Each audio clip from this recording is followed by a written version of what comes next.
स्वपकता मह्यं ददाति सुपदान्तिकं वन्देऽहं श्रीगुरो श्वेतपदकमलां श्रीगुरोन् वैष्णवांश श्रीरूपं साग्जातं सागना रघुनाथान्वितं तं सजीवं साद्वैतं सावधूतं परिजनासहितं श्रीराधाकृष्णपादान् सहगणललित श्रीविशाखान्वितांश्च नमो विष्णुपादाय कृष्णप्रेष्ठाय भूतले श्रीमते भक्तिवेदांत स्वामिनिति नाम्ने नमस्ते सरस्वती देवी गौरवाणी प्रचार निर्विशेषण्यवादी पाश्चात्य देशचारिणे नमो महावदन्याय कृष्ण प्रेम प्रदायते कृष्णाय कृष्ण चैतन्य नामने गौरतुसे नमः।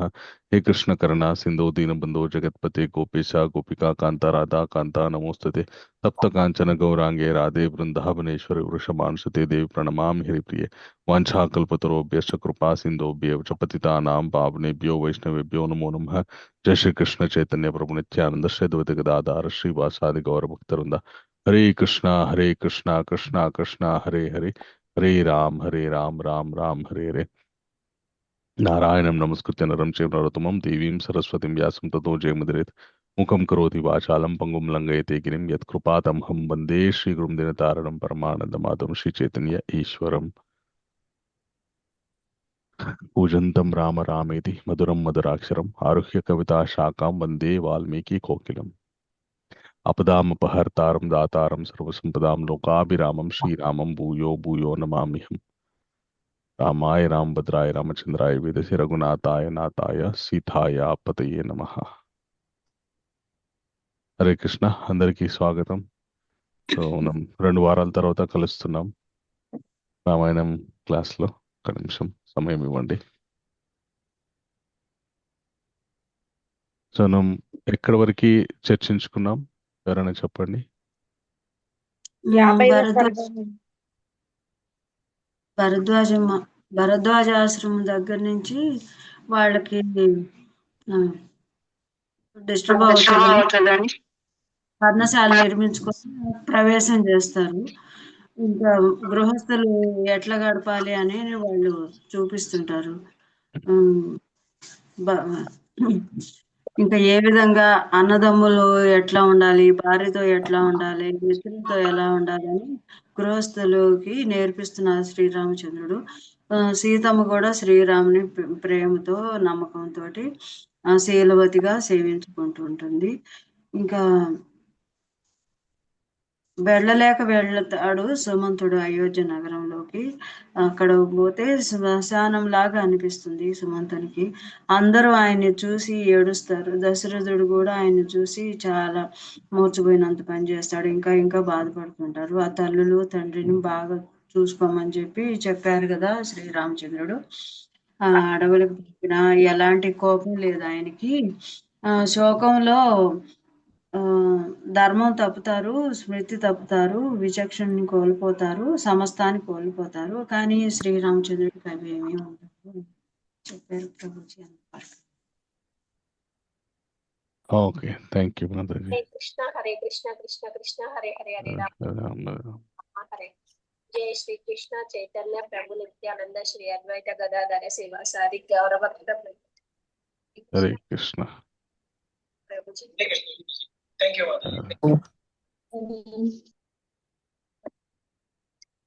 హరే కృష్ణ ప్రభుజీ సమాధానం ధన్యవాదాలు. హరే కృష్ణ దండత్ ప్రణాం.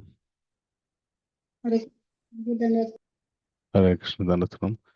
మనం రామాయణంలో అయోధ్యకాండలో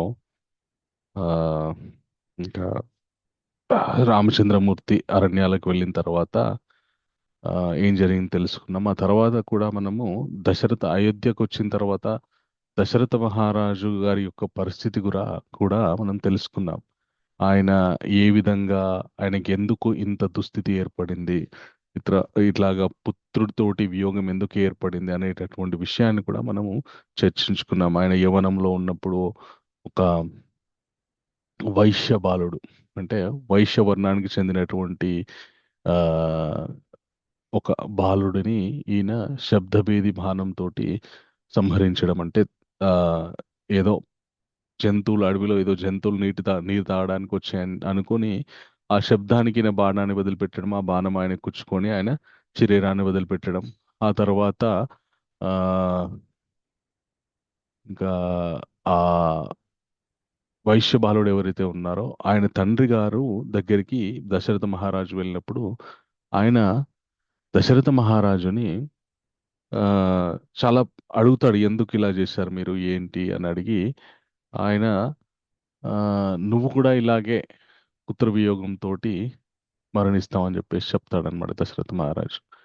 అప్పటికి ఆయన ఆ, ఆయనకి పుత్రులు లేరు కాబట్టి నాకు పుత్రులు కలుగుతారు అనేటటువంటి సంతోషం కలుగుతుంది, కానీ అది ఇంతకాలానికి ఆ శాపం అనేటువంటిది ఆయన అనుభవించాల్సి వస్తుందన్నమాట.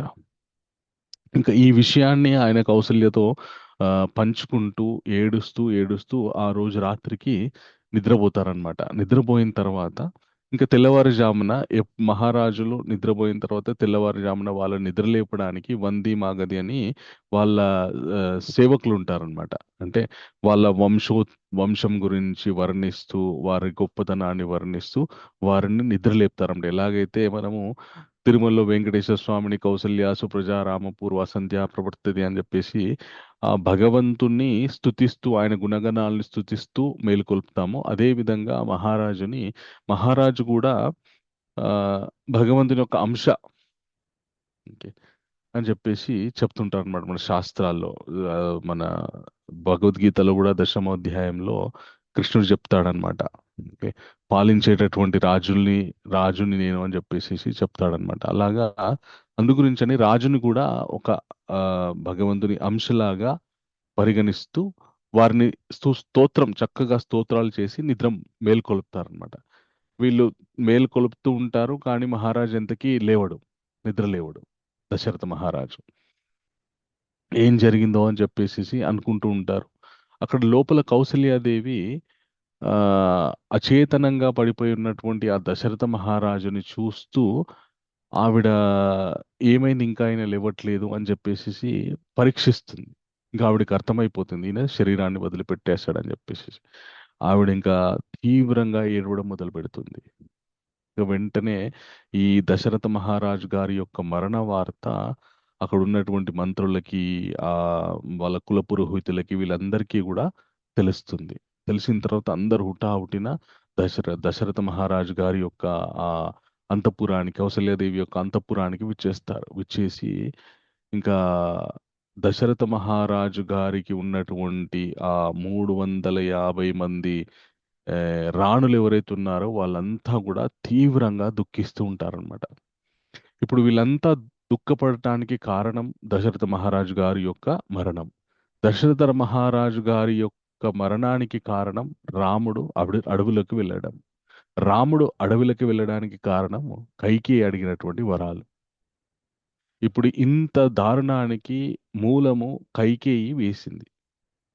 ఆ కైకేయిని నానా మాటలు అంటూ వీళ్ళందరూ రోధిస్తుంటారు అనమాట. ఇప్పుడు నీ కళ్ళు చల్లబడ్డాయి, ఇప్పుడు నువ్వు నీ కొడుకు రాముడు వెళ్ళిపోయాడు, మా మహారాజు వెళ్ళిపోయాడు, మేము కూడా వెళ్ళిపోతాం, నువ్వు నీ కొడుకు ఈ శ్మశానాన్ని వెళ్ళుకోండి అని చెప్పేసి శపిస్తూ మాట్లాడుతూ పరుషమైనటువంటి మాటలు మాట్లాడుతూ కైకేయిని దూషిస్తూ అందరూ ఏడుస్తూ ఉంటారనమాట.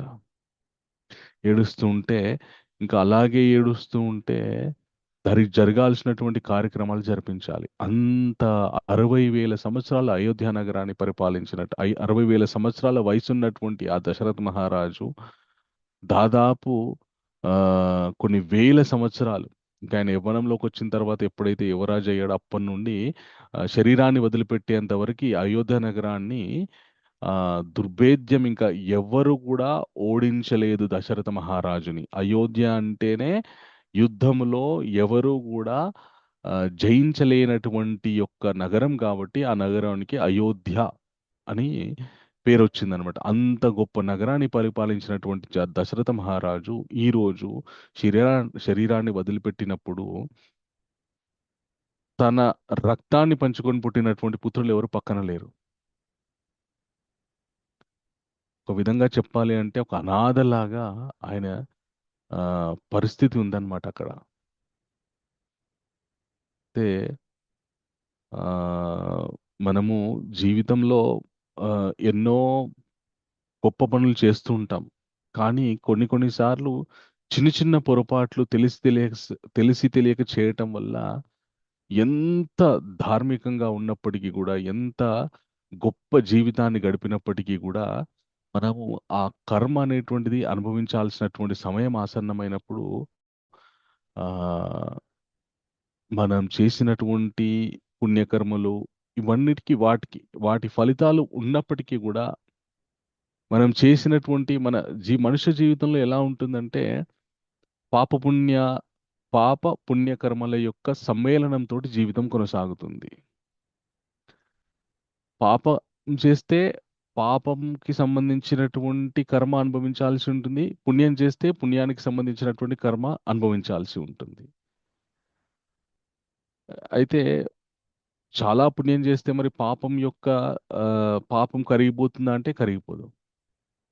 ఎంతవరకైతే మనుషుడు తీవ్రమైనటువంటి ఆధ్యాత్మిక సాధనలోకి అడుగు పెట్టాడో అంతవరకు కూడా ఆ వ్యక్తికి పాపకర్మ అనేటువంటిది నశించదు.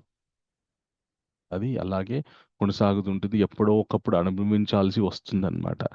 ఒకవేళ తీవ్రమైనటువంటి ఆధ్యాత్మిక సాధన, అనన్యమైనటువంటి భగవద్భక్తితో మనుష్యుడు ఉన్నాడనుకోండి, అతనికి ఆ కర్మ అనుభవిస్తున్నప్పటికి కూడా అతను దుఃఖపడడు.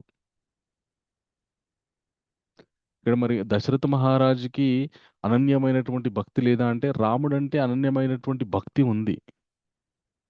కానీ ఆ అనన్యమైనటువంటి భక్తి ఒక ఆ వాత్సల్యంతో, పుత్ర వాత్సల్యంతో కూడుకొని, అలాగే ఆ పుత్రవాత్సల్యంతో కూడుకొని ఉంది. అండ్ ఇంకొక విషయం ఏంటి అంటే, తాను ఇచ్చినటువంటి మాటకి కట్టుబడి ఆ ఒక భార్య అనే బంధనంతో ఉందన్నమాట. ఇప్పుడు ఒక విషయం ఆలోచిస్తే మనము, దశరథ మహారాజు కైకేయికి మాట ఇచ్చి ఉండవచ్చు, ఇచ్చాడు. ఓకే. అయితే ఆ మనకి భగవంతుడు చెప్తాడు, సర్వధర్మాన్ పరిత్యజ్య మామేకం శరణం వ్రజ అని. అహం త్వాం సర్వపాపేభ్యో మోక్షయిష్యామి మా శుచ. దశరథ మహారాజు, ఓకే నీకు మాట ఇచ్చాను నేను, కానీ నేను ఇది తప్ప ఇంకేదైనా అడుగు తీరుస్తానా అని కూడా అని ఉండవచ్చు. ఓకే. అక్కడ తన వంశాన్ని యొక్క గౌరవాన్ని కాపాడాలి, అలాగే ఆ మాట తప్పకుండా ఉండడం అనేటువంటి ఆయన యొక్క సత్య నిరతిని కాపాడుకోవాలి. ఈ రెండు ధర్మ సంకటనల మధ్యలో ఆయన పడిపోయి ఆ ఆయన ఏది ఎంచుకోవాలో తెలియలేనటువంటి పరిస్థితిలో ఆయన తప్పనిసరిగా రాముని అడవులకు పంపించాల్సి వచ్చిందనమాట. ఓకే. ఒకవేళ అయినా ఏమైనా పర్వాలేదు, నా మాటలు నేను మాట తప్పిన వాణ్ణి అనేటటువంటి పేరున్నా పర్వాలేదు, నాకు రాముడు ఉండడమే ముఖ్యం అని ఉంటే ఇంకోలాగుండేది. సో అది మనము కరెక్టా తప్పా అనేటువంటి విషయం కంటే, దాని గురించి ఆలోచించడం కంటే కూడా దశరథ మహారాజు గారు ఆ ఆయన పాపం ధర్మ సంకటంలో పడిపోయి కొద్దిగా ఆయన ఆ తన ఏమంటారు వంశ ప్రతిష్ట గురించి ఆలోచించడం వల్ల, ఆ ధర్మాన్ని పట్టుకోవడం వల్ల ఆయనకి ఈ దుస్థితి వచ్చింది అని అనుకోవచ్చు మనం. భగవంతుని గనుక నిజంగా మనము అన్ని ధర్మాలను వదిలిపెట్టేసేసి మీరే అని శరణాగతి పొందామనుకోండి, ఆ భక్తుడి యొక్క పరిస్థితి వేరేలాగా ఉంటుంది. ఓకే. అయితే ఇప్పుడు దశరథ మహారాజు గారు లేరు అయోధ్య నగరంలో, శరీరం వదిలిపెట్టేశారు. ఆయన సతీమణులందరూ కూడా ఏడుస్తున్నారు. కుల పురోహితులందరూ కూడా వచ్చేసారు అక్కడికి. వచ్చిన తర్వాత వాళ్ళందరూ కూడా చర్చించడం మొదలు పెట్టారనమాట. అయ్యో ఎంత దారుణం జరిగిపోయింది, మహారాజులైనటువంటి రాజ్యాన్ని మనం ఊహించుకోలేం, మహారాజులైనటువంటి రాజ్యానికి రక్షణ ఉండదు, దొంగలు విపరీతంగా విజృంభించేస్తారు, సామాన్యమైనటువంటి పౌరులు స్వేచ్ఛగా నగరంలో విహారం చేయలేరు, స్త్రీలకు రక్షణ ఉండదు, స్త్రీలోలులైనటువంటి పురుషులు ఆ స్త్రీలని లోబరుచుకోవాలని చూస్తుంటారు, వాళ్ళ మీద అఘాయిత్యాలు చేస్తుంటారు. ఒకవేళ కనుక సరైనటువంటి పరిపాలకుడు రాజ్యాన్ని పరిపాలించకపోతే, ఎందుకంటే రాజ్యాన్ని పరిపాలించేటటువంటి రాజుకు మాత్రమే శిక్షించే అర్హత ఉంటుంది కాబట్టి ఇప్పుడు ఆ శిక్షించేవాడు లేడంటే యథేచ్ఛగా ఇష్టం వచ్చినట్టు విచ్చలవిడిగా ఎవరికి నచ్చినట్టు వాళ్ళు ప్రవర్తిస్తూ ఉంటారు. మనము తొందరగా త్వరగా రాజు పరిపాలకుడు లేనటువంటి లోటుని మనం పూర్తి చెయ్యాలి అని చెప్పేసి వశిష్ఠుడు అక్కడ ఉన్నట్టు సుమంత్రుడు, ఆ, అలాగే వశిష్ఠుడితో పాటు ఈ కౌసల మన ఇక్ష్వాకు వంశం యొక్క కుల పురోహితులందరూ కూడా ఏం నిర్ణయిస్తారంటే వెంటనే ఆ మన భరతుణ్ణి, కేకే మహారాజు దగ్గర ఉన్నటువంటి భరతుణ్ణి పిలిపించి మిగతా కార్యక్రమాలు జరిపించాలని చెప్పేసి వాళ్ళు ఆలోచిస్తారనమాట. అయితే ఇక్కడ మహాత్ములు చాలా గొప్పగా ఆలోచిస్తారనమాట. ఒకవేళ ఇప్పుడు వెంటనే ఈ ఈ వశిష్ఠుడు, సుమంత్రుడు వీళ్ళంతా దూతల్ని పంపించి భరతుడికి మీ నాన్నగారు చనిపోయారు, రాముడు అడవిలోకి వెళ్ళాడు, మీ అమ్మ ఇలా వరాలు కోరింది, ఇవన్నీ విషయాలు చెప్పి భరతుని రప్పిస్తే ఆయన దాన్ని ఏ విధంగా స్వీకరిస్తాడో తెలియదు. ఎందుకంటే అంత దారుణమైనటువంటి వార్తలు విన్న తర్వాత ఆయన ప్రయాణంలో ఆ, చాలా మన ఏమంటారు విచలితమైనటువంటి మనస్సుతో ప్రయాణించడం వల్ల ఏమైనా ప్రమాదం జరగవచ్చు అనేటటువంటి విషయాన్ని ఆలోచించి వశిష్ఠుడు, సుమంత్రుడు వాళ్ళ దశరథ మహారాజు గారి దగ్గర ఉన్నటువంటి అతి ముఖ్యమైనటువంటి చాలా నేర్పు చాకచక్యం ఉన్నటువంటి ఇద్దరు దూతల్ని పిలిపించి వారికి చెప్తారనమాట, నువ్వు వెంటనే ఆ కేకే రాజు రాజ్యంలో ఉన్నటువంటి భరతుణ్ణి హుటాహుటిన తీసుకొనిరా అయోధ్య మహారాజుకి మీరు తీసుకురావాల్సింది అని చెప్తారనమాట. భరతుడు ఎందుకు తీసుకురమ్మంటున్నారు ఏంటి అనేటటువంటి ప్రశ్నలు అడిగితే మీరు కేవలం వశిష్ఠముని మిమ్మల్ని వెంటనే తీసుకొని రమ్మన్నాడు అనేటటువంటి వార్త తప్ప ఇంకా ఏ విషయం ఇక్కడ అయోధ్యలో జరిగినటువంటి ఏ విషయాన్ని కూడా మీరు చెప్పవద్దు అని చెప్పేసి వశిష్ఠ మహర్షి ఆ ఇద్దరు దూతలకు చెప్తాడనమాట. చెప్పి వాళ్ళని ఆ కేకే మహారాజ్ గారి యొక్క రాజ్యానికి పంపిస్తారు. వాళ్ళు ఆ చాలా ఆ చాలా వేగంగా పరిగెత్తేటటువంటి అశ్వాల్ని ఎక్కి వాళ్ళు ప్రయాణిస్తూ ఉంటారనమాట. అయోధ్య నగరం నుండి ఆ కేకే మహారాజు గారి యొక్క రాజ్యం ఎంత దూరం ఉంటుందంటే దాదాపు ఆ 6 నుంచి 7 రోజుల ప్రయాణం అనమాట. హరే కృష్ణ. అయితే మరి ఇప్పుడు వీళ్ళంతా వచ్చేంత వరకు ఎలా, మరి దశరథ మహారాజు గారి పరిస్థితి ఎలా అంటే దశరథ మహారాజుని ఒక తైల ద్రోణిలో పెడతారనమాట. ఒక పెద్ద పెట్టె చేపిస్తారు. పెట్టె చేసి దాని నిండా తైలం నూనె నింపి దాంట్లో ఆయన యొక్క శరీరాన్ని భద్రపరుస్తారనమాట. ఎందుకంటే శరీరము ఎక్కువ కాలము గాలికి అలాగే ఉంటే చెడిపోయేటటువంటి అవకాశం ఉంటుంది కాబట్టి నూనెలో పెట్టేస్తారనమాట. మనం ఇప్పుడు ఎట్లాగైతే ఐస్ బాక్స్లో పెట్టేస్తాం, ఐస్ బాక్స్లో పెట్టేస్తే శరీరం మొత్తం గట్టికిపోయి ఒక అట్ట ముక్కలాగా అయిపోతుంది అనమాట. అని నూనెలో పెడితే శరీరానికి ఉన్నటువంటి ఆ మృదుత్వం కోల్పోదు. సో అందు గురించి అని ఆ తైల ద్రోణిలో పెట్టి ఈ దూతల్ని ఆ భరతుణ్ణి తీసుకురావడానికి పంపిస్తారు. వాళ్ళు చాలా ప్రాంతాలు అయోధ్య నుండి సుదీర్ఘమైనటువంటి ప్రయాణం చేసి ఆ ఆ కేకే మహారాజు గారి యొక్క రాజ్యానికి వెళ్తారు. అక్కడ ఒక విచిత్రం జరుగుతుంది. భరతుడికి ఎందుకో ఉన్నట్టుండి ఒక రోజు ఈ దూతలు వచ్చే కంటే ఒక రోజు, ఒక 2 రోజుల ముందు అలాగా ఆయనకి ఏదో తెలియని ఒక ఆందోళన, ఏదో భయము, ఏదో ఒక చెప్పలేనటువంటి వ్యక్తపరచలేనటువంటి ఒక స్థితి, భయపడుతూ ఉంటాడనమాట. ఒకరోజు రాత్రి భరతుడికి ఏం జరుగుతుంది అంటే ఒక కళ వస్తుందన్నమాట. ఏమని కళ? ఆ కళలో ఏం జరుగుతుందంటే వీళ్ళ నాన్నగారు అయినటువంటి దశరథ మహారాజు ఆ నూనెని ఆ తైలాన్ని సేవిస్తూ నల్ల రంగుతోటి జుట్టంతా విరబూసుకొని ఆ కనబడతాడనమాట. కనబడి ఆయన గాడిదలతోని ఉన్నటువంటి ఒక రథాన్ని ఎక్కి ఆయన ప్రయాణిస్తూ ఉంటాడనమాట.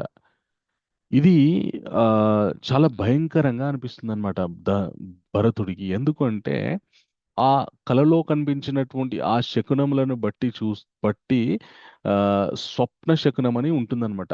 ఆ శకునాలని బట్టి చూస్తే అలాగ ఎవరైతే కలలో కనిపిస్తారో వారికి ఏదో దగ్గరలో ఏదో ప్రమాదం జరిగేటటువంటి అవకాశం ఉంది, లేదంటే వారు అకాల మరణం చెందేటటువంటి అవకాశం ఉంది అని తెలుపుతుందన్నమాట శకున శాస్త్రం.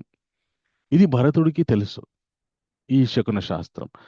ఆయనకి తీవ్రమైనటువంటి ఆందోళన కలుగుతుంది. తెల్లవారుజామున ఉలిక్కిపడి లేస్తాడు. లేచిన తర్వాత చాలా భయపడుతూ ఉంటారు. ఓకే.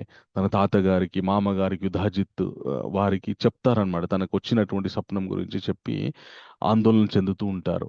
అయితే ఈ భరతుణ్ణి ఆ ఆ ఆందోళన నుంచి, ఆ భయం నుండి బయటకు తీసుకురావడానికి ఈ భరతుడికి అక్కడ వాళ్ళ అమ్మమ్మ వాళ్ళ ఇంట్లో ఉన్నటువంటి వాళ్ళ తాత వాళ్ళ అక్కడ రాజ్యంలో ఉన్నటువంటి మిత్రులందరినీ పిలిపించి ఒక చక్కటి నృత్యాలతో కూడుకున్నటువంటి ఒక కార్యక్రమాన్ని ఏర్పాటు చేస్తారు. చక్కటి విందులాగా ఇవన్నీ ఏర్పాటు చేస్తాడు. కానీ భరతుడికి మాత్రం ఏది సహించదు. ఎంతసేపటికి ఏదో జరుగుతుంది, ఏదో అయిపోయింది, ఏదో ఉంది అని మనస్సులో ఆందోళన ఉంటుందన్నమాట.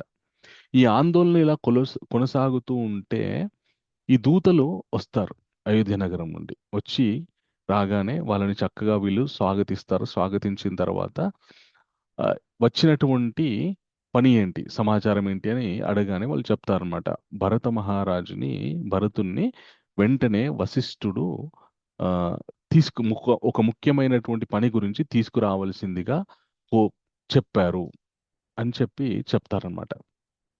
చెప్పగానే ఆ, అంటే ఏం జరిగింది అంటే వీళ్ళు మాకు ఇంతవరకే చెప్పారు, నాకు ఈ విషయం మాత్రమే చెప్పారు అని వాళ్ళు కూడా చెప్తారన్నమాట. చెప్పిన తర్వాత ఆ మరుసటి రోజు ఇంకా భరతుడు ఆ, ప్రయాణం చేయడానికి సన్నాహాలు జరుగుతూ ఉంటాయి. జరుగుతూ ఉంటే భరతుడు ఆ, ఇంకా ఆ, చాలా తొందరగా ఆయన ఇంకా ప్రయాణానికి ఆయన రెడీ అయిపోతారు. ఇంకా తర్వాతి రోజు ప్రయాణం చేయాల్సినటువంటి రోజు ఈ దూతలు ఈ మహారాజులకు ఒక ఆనవాయితీ ఉంటుందన్నమాట. వాళ్ళు ఏ రాజు దగ్గరికి వెళ్ళినప్పటికీ కూడా ఏదో కానుకలు పంపిస్తుంటారు. మళ్ళీ వెళ్ళేటప్పుడు వీళ్ళు కానుకలు పట్టుకెళ్తారు. మళ్ళీ వచ్చేటప్పుడు వాళ్ళు కూడా ఏదో కానుకలు ఇస్తారనమాట. ఇట్లా కానుకలు ఒకరినొకరు కానుకలతో బహుకరించుకొని ఆ గౌరవించుకుంటారు. ఇది ఒక పద్ధతి. ఇప్పుడు ఈ దూతలు ఆ వారు ఈ కేకేయ మహారాజు గారి గురించి కానుకలు తీసుకొచ్చారనమాట. ఎంత విలువైనటువంటి కానుకలు తీసుకొచ్చారంటే దాదాపు 20 కోట్ల రూపాయల విలువైనటువంటి కానుకలు తీసుకొచ్చారంట. అంటే ఒక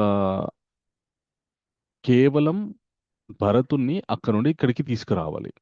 ఓకే. ఇప్పుడు మహారాజు వెళ్ళట్లేదు, దూతల్ని మాత్రమే పంపిస్తున్నారు. దూతల్ని మాత్రమే పంపించినప్పుడు అంత విలువైనటువంటి డబ్బుని పంపించారు అంటే, ఒకవేళ మహారాజు వెళ్ళి ఉంటే ఇంకెంత విలువైనటువంటి డబ్బును పంపించేవారు. అంటే దాన్ని బట్టి మనకు ఏం అర్థం చేసుకోవాలి అంటే ఆ కోసల రాజ్యం అయోధ్యని పరిపాలిస్తున్నటువంటి రాజులు ఎంత ధనవంతులో మనకు అర్థం కేవలం ఒక చిన్న ఆ, సమాచారాన్ని చెప్పి అక్కడ నుండి ఆ, ఒక వ్యక్తిని తీసుకురావాలి. ఆ మాత్రం దానికి అంత విలువైనటువంటి కానుకలు బహుకరించారనమాట. ఇంకా అది చాలా చాలా ఆ, మన ఆ, అంటే దుఃఖ స్థితిలో ఉన్నప్పుడే ఆ స్థాయిలో బహుకరిస్తున్నారు అంటే ఇంకా పరిపూర్ణమైనటువంటి ఆనందమైనటువంటి వాతావరణంలో ఉన్నప్పుడు ఇంకా ఏ విధంగా బహుకరించేవారో మనం అర్థం చేసుకోవచ్చు. ఓకే. సో అట్లా ఆ దూతలు వెళ్ళి ఆ కానుకలు ఇస్తారు. ఇచ్చిన తర్వాత ఇంకా భరతుడికి కూడా వెళ్తున్నాడు కాబట్టి అమ్మమ్మ వాళ్ళ ఇంటి నుండి ఆయనకు కూడా అక్కడ కేకే మహారాజు, యుధాజిత్ వీళ్ళందరూ కూడా కానుకలు ఇస్తారనమాట. కానుకలు ఇస్తారు. భరతుడికి కొన్ని ఖర్చులకి డబ్బులు కూడా, బంగారు నాణాలు ఇస్తారు. మంచి అశ్వాలను ఇస్తారు. ఇవన్నీ ఇచ్చినా కూడా భరతుడికి వేటి మీద కూడా ఆయనకి ఆ ఆ ఇష్టం ఉండదన్నమాట. తొందరగా అయోధ్య వెళ్ళాలి, మా తండ్రి గారిని అలాగే మా అన్నగారిని దర్శించుకోవాలి. అనేటటువంటి ఆ కుతూహలంతో ఉంటాడనమాట. ఇంకా భరతుడు నాకు ఇప్పుడు ఇవేమి వద్దు అని చెప్పేసి అక్కడే అవన్నీ కానుకలు పెట్టేసి మనం వెంటనే వెళ్దామని ఆ దూతలతోటి భరతుడు అయోధ్య నగరానికి తిరిగి ప్రయాణం ప్రారంభిస్తాడు. ప్రారంభించి మ్, దాదాపు 6 నుంచి 7 రోజుల ప్రయాణం వివిధ ప్రాంతాలని ఆ, తాకుతూ వివిధ ప్రాంతాల గుండా వివిధ నదులని దాటుతూ భరత మహారాజు భరతుడు అయోధ్య నగరానికి వెళ్తాడనమాట. ఇంకా ఎప్పుడైతే అయోధ్య నగరానికి అయోధ్య నగరంలో భరతుడు అడుగు పెడతాడో ఆయన చాలా విచిత్రమైనటువంటి పరిస్థితిని చూస్తాడు అక్కడ. ఎప్పుడు ఉత్సవాలతోటి ఆ విరజిల్లేటటువంటి అయోధ్య నగరము ఆయనకు ఒక శ్మశానం లాగా అనిపిస్తుంది. ఎక్కడ ఏ ఇంట్లో కూడా సంతోషం ఉండదు, అందరు కూడా దీన స్థితిలో ఉంటారు. ఏ ఇంట్లో కూడా అగ్నిహోత్రాలు ఇవేమి జరగవు. ఎక్కడ ఆ పచ్చగా తోరణాలు పూలతో అలంకరించినటువంటి ఆ ఇల్లు ఎక్కడా కనిపించవు. ఏంటి అయోధ్య నగరం ఇంత ఆ దారుణంగా ఉంది అని ఆయన సందేహంతోటే తన తల్లిగారి దగ్గరికి వెళ్తాడనమాట. వెళ్ళిన తర్వాత తల్లి భరతుని చూస్తుంది. చూసి ఆవిడ భరతుణ్ణి ఆ తన ఒళ్ళో కూర్చోపెట్టుకొని తర్వాత ఈయన అడుగుతాడనమాట భరతుడు, అమ్మా ఏం జరిగింది? నేను ఎప్పుడూ ఈ విధంగా అయోధ్య నగరాన్ని నేను చూడలేదు. ఈ రోజు చాలా విచిత్రంగా కనిపిస్తుంది అయోధ్య నగరము. ఏం జరిగింది అసలు ఆ అని చెప్పేసి అడుగుతాడనమాట. అడగానే అప్పుడు కైకేయి చెప్తుంది, తండ్రి యొక్క మరణ వార్త, ఓకే, రాముడు అడవికి వెళ్ళాడు అనేటటువంటి ఈ వార్త తెలుస్తుందన్నమాట. తెలియగానే భరతుడు తీవ్రమైనటువంటి దుఃఖానికి లోనైపోయి ఆయన మూర్ఛపడిపోతాడనమాట. మూర్ఛపడిపోయి కొద్దిసేపటికి ఆ మూర్ఛ నుండి తేరుకున్న తర్వాత ఆయన కారణమేంటో ఆయనకు అర్థమైపోతుంది. అర్థమైపోయిన తర్వాత ఇంకా అసలు ఆ, ఒక విధంగా చెప్పాలి అంటే ఎప్పుడైతే ఈ దూతలు కేకేయ రాజ్యానికి వెళ్తారో అప్పుడే భరతుడు అడుగుతాడనమాట ఆ దూతలని, అందరూ బాగున్నారా? మా నాన్నగారు దశరథ మహారాజ్ బాగున్నారా? శత్రువులను కూడా ప్రేమించేటటువంటి మా అన్నగారు రామచంద్రమూర్తి బాగున్నాడా? కౌసల్యాదేవి బాగుందా? సుమిత్రాదేవి బాగుందా? అలాగే ఆ, ఎప్పుడు అహంకారంతో తులతూగేటటువంటి వ్యక్తి, ఎప్పుడు తనన్నటువంటి మాటనే నెగ్గాలి అనేటటువంటి వ్యక్తి, ఎవ్వరిని కూడా పట్టించుకోనటువంటి అసూయపర్రాలైనటువంటి మా తల్లి కైకేయి బాగుందా అని అడుగుతాడన్నమాట భరతుడు. తన కన్న తల్లి అయినప్పటికీ కూడా తన కన్న తల్లి యొక్క స్వభావం ఆయన అర్థం చేసుకున్నాడు.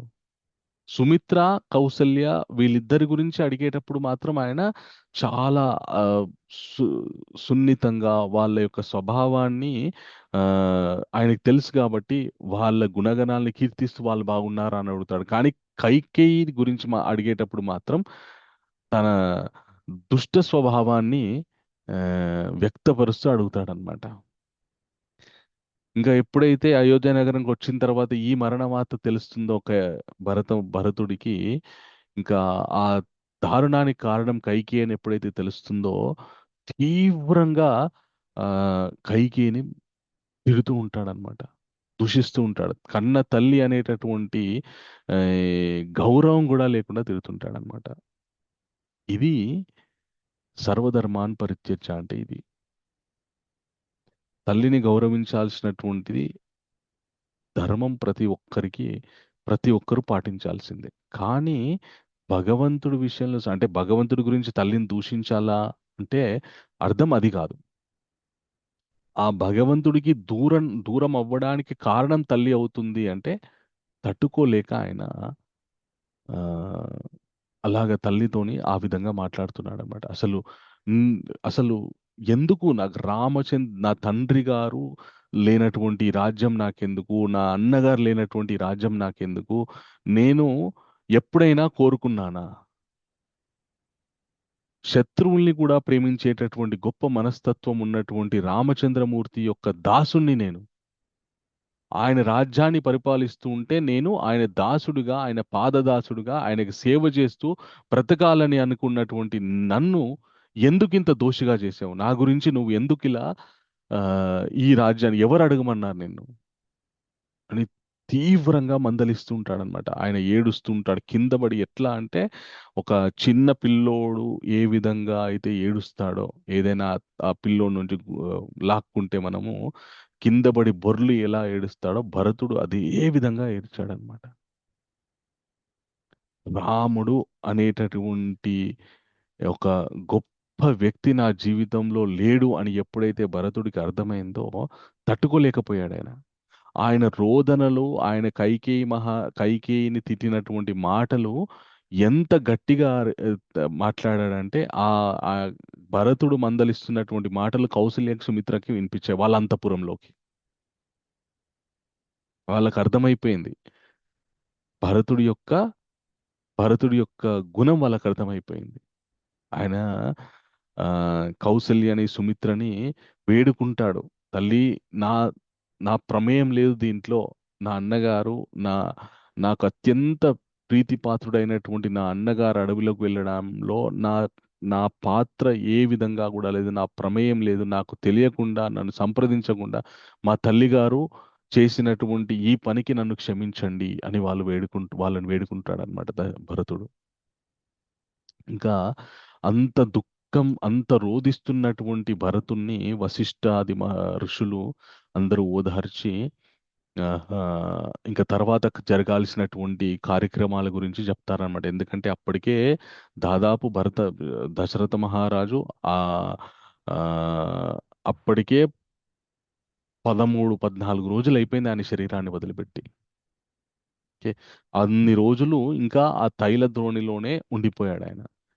ఇంకా ఎక్కువ కాలం ఉంచకూడదు కాబట్టి ఆ తర్వాత కార్యక్రమాలు జరిపించడానికి ఆ ఆ, దశరథ మహారాజు గారి యొక్క పార్థివ శరీరాన్ని భద్రపరిచినటువంటి ఆ తైల ద్రోణి నుండి బయటకు తీస్తారన్నమాట. తీసి ఆ మంచి చక్కటి రత్నాలతో పేర్చినటువంటి ఒక తల్పంపై ఉంచుతారు. ఓకే, ఆ ఇంకా దశరథ మహారాజు గారి యొక్క ముఖంలో చక్కటి బంగారు వర్చస్సు కనిపిస్తుంది. ఆయన ఆ మరణించాడా లేదంటే గాఢ నిద్రలో ఉన్నాడా అని అనుకునేటట్టు ఆ ముఖంలో ఇంకా కళ అట్లాగే ఉందన్నమాట. ఆ ముఖంలో కళ చూసి భరతుడు మళ్ళీ దుఃఖిస్తాడు. అయ్యో నాన్న, నన్ను వదిలిపెట్టి వెళ్ళిపోయావా? రామలక్ష్మణులు మమ్మల్ని వదిలిపెట్టి వెళ్ళిపోయారు. మీరు మమ్మల్ని వదిలిపెట్టి వెళ్ళిపోయారు. ఇట్లాగా ఈ అయోధ్య నగరాన్ని మీరందరూ వదిలిపెట్టి వెళ్తే ఈ అయోధ్య నగరం ఎలా ఉందంటే చంద్రుడు లేనటువంటి రాత్రిలాగా ఉంది. చీకటి ఆ, మొత్తం అంధకారం ఆవహించి ఉంది ఈ అయోధ్య నగరానికి. మీరు లేనటువంటి ఈ అయోధ్య నగరం నాకెందుకు అని చెప్పేసి భరతుడు ఏడుస్తుంటాడనమాట. ఇంకా మా వశిష్ఠ మహర్షి ఆ అక్కడ ఆ తర్వాత కార్యక్రమాలు జరగడానికి ఋత్విక్కులని వినియోగిస్తారు. వారు వచ్చి ఆ ఇంకా ఆ దశరథ మహారాజు గారి యొక్క శరీరాన్ని ఇంకా తీసుకెళ్తుంటారు. ఆ ఆ రాజవీధుల్లో దశరథ మహారాజు గారి యొక్క శరీరాన్ని తీసుకెళ్తూ ఉంటే అక్కడ ఉన్నటువంటి ప్రజలు, సేవకులు అందరూ కూడా బంగారు, వెండి, ఓకే, తో తయారు చేసినటువంటి ఆ అవన్నీ చల్లుతూ ఉంటారనమాట. ఆ ఇంకా సరయూ నది తీరం ఒడ్డున ఒక చందనంతో, గంధపు చెక్కలతోటి, అలాగే అగరు చెక్కలతోటి, ఇంకా దేవదార సుగంధ ద్రవ్యాలతోటి చక్కటి సువాసనలు వెదజల్లేటటువంటి ఆ కలపతోటి ఒక చితిని పేరుస్తారు. పేర్చి ఆ చక్ సామవేదాన్ని పారాయణ చేసేటటువంటి పండితులను పిలిచి వారు సామవేదాన్ని ఆ ఆ, పారాయణ చేస్తూ ఉచ్చరిస్తూ ఉంటే అప్పుడు ఆ ఆ దశరథ మహారాజు గారి యొక్క చితికి ఆ చితి మీద పడుకోబెట్టినటువంటి మహారాజుకి ఆ యొక్క అగ్నిహోత్రాన్ని వెలిగిస్తారనమాట. ఇంకా కౌసల్య మొదలైనటువంటి వాళ్ళందరూ కూడా అపసవ్యంగా ప్రదక్షిణ చేసుకుంటారు.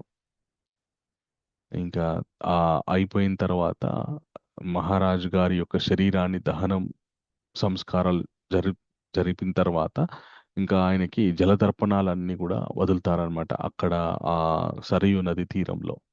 ఓకే.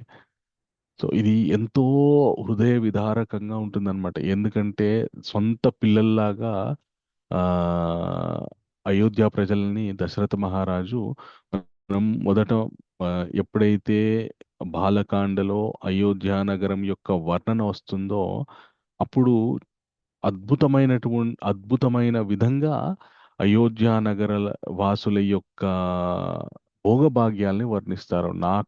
నా మకుటి, నా కుండలి, నా అల్పభోగవాన్ని. ఎవ్వరు ఏ వ్యక్తి కూడా నెత్తి మీద మకుటం లేకుండా, చెవులకి చక్కటి కుండలాలు లేకుండా తక్కువ భోగాలను అనుభవించేటటువంటి మనుషులు ఎవ్వరూ లేరు, పౌరులు ఎవ్వరూ లేరు అయోధ్య నగరంలో అని చెప్పేసి బాలకాండలో మనం తెలుసుకున్నాం. అంత చక్కగా ఆ అయోధ్య నగరంలో పౌరులందరూ కూడా జీవించారు, జీవనం కొనసాగించారు అంటే దానికి పరిపాలకుడి యొక్క దక్షత మాత్రమే కారణం. పరిపాలకుడు గొప్పవాడైతే మాత్రమే ప్రజలు అంత సుఖ సంతోషాలతో ఉండగలుగుతారు. పరిపాలకుడే స్వార్థపరుడు, పరిపాలకుడే లోబి, పరమ కామి అయితే ప్రజలు అంత సుఖంగా ఉండలేరు.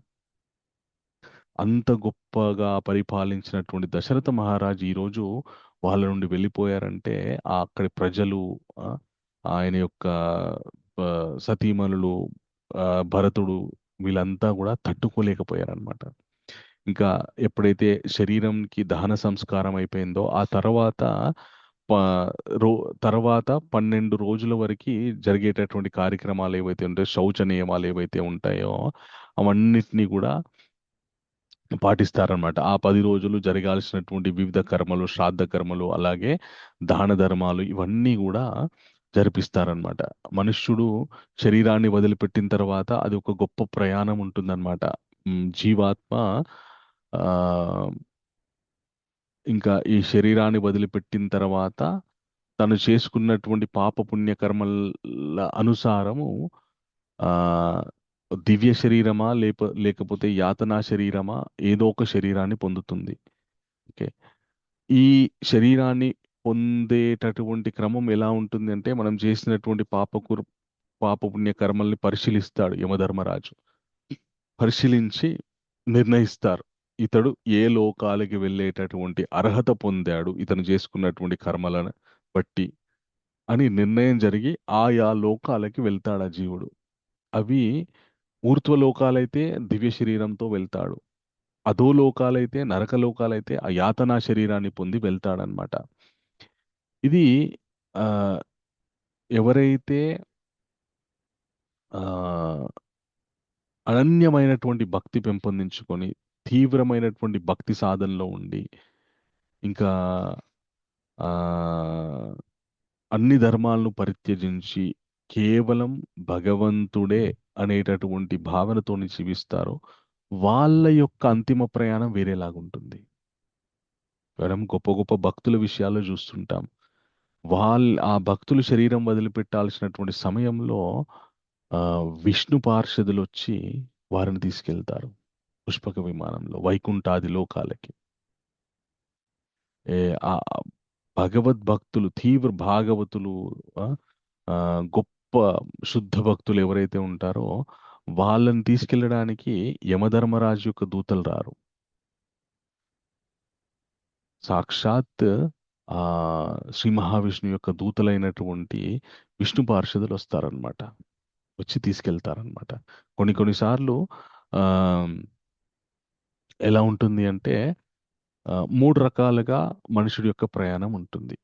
కేవలము సామాన్యమైనటువంటి జీవితాన్ని గడిపి పాపపుణ్యాల సమ్మేళనంగా జీవితం గడిపినటువంటి వాడి యొక్క ప్రయాణము యమదూతలు వచ్చి వాడిని తీసుకెళ్తారు.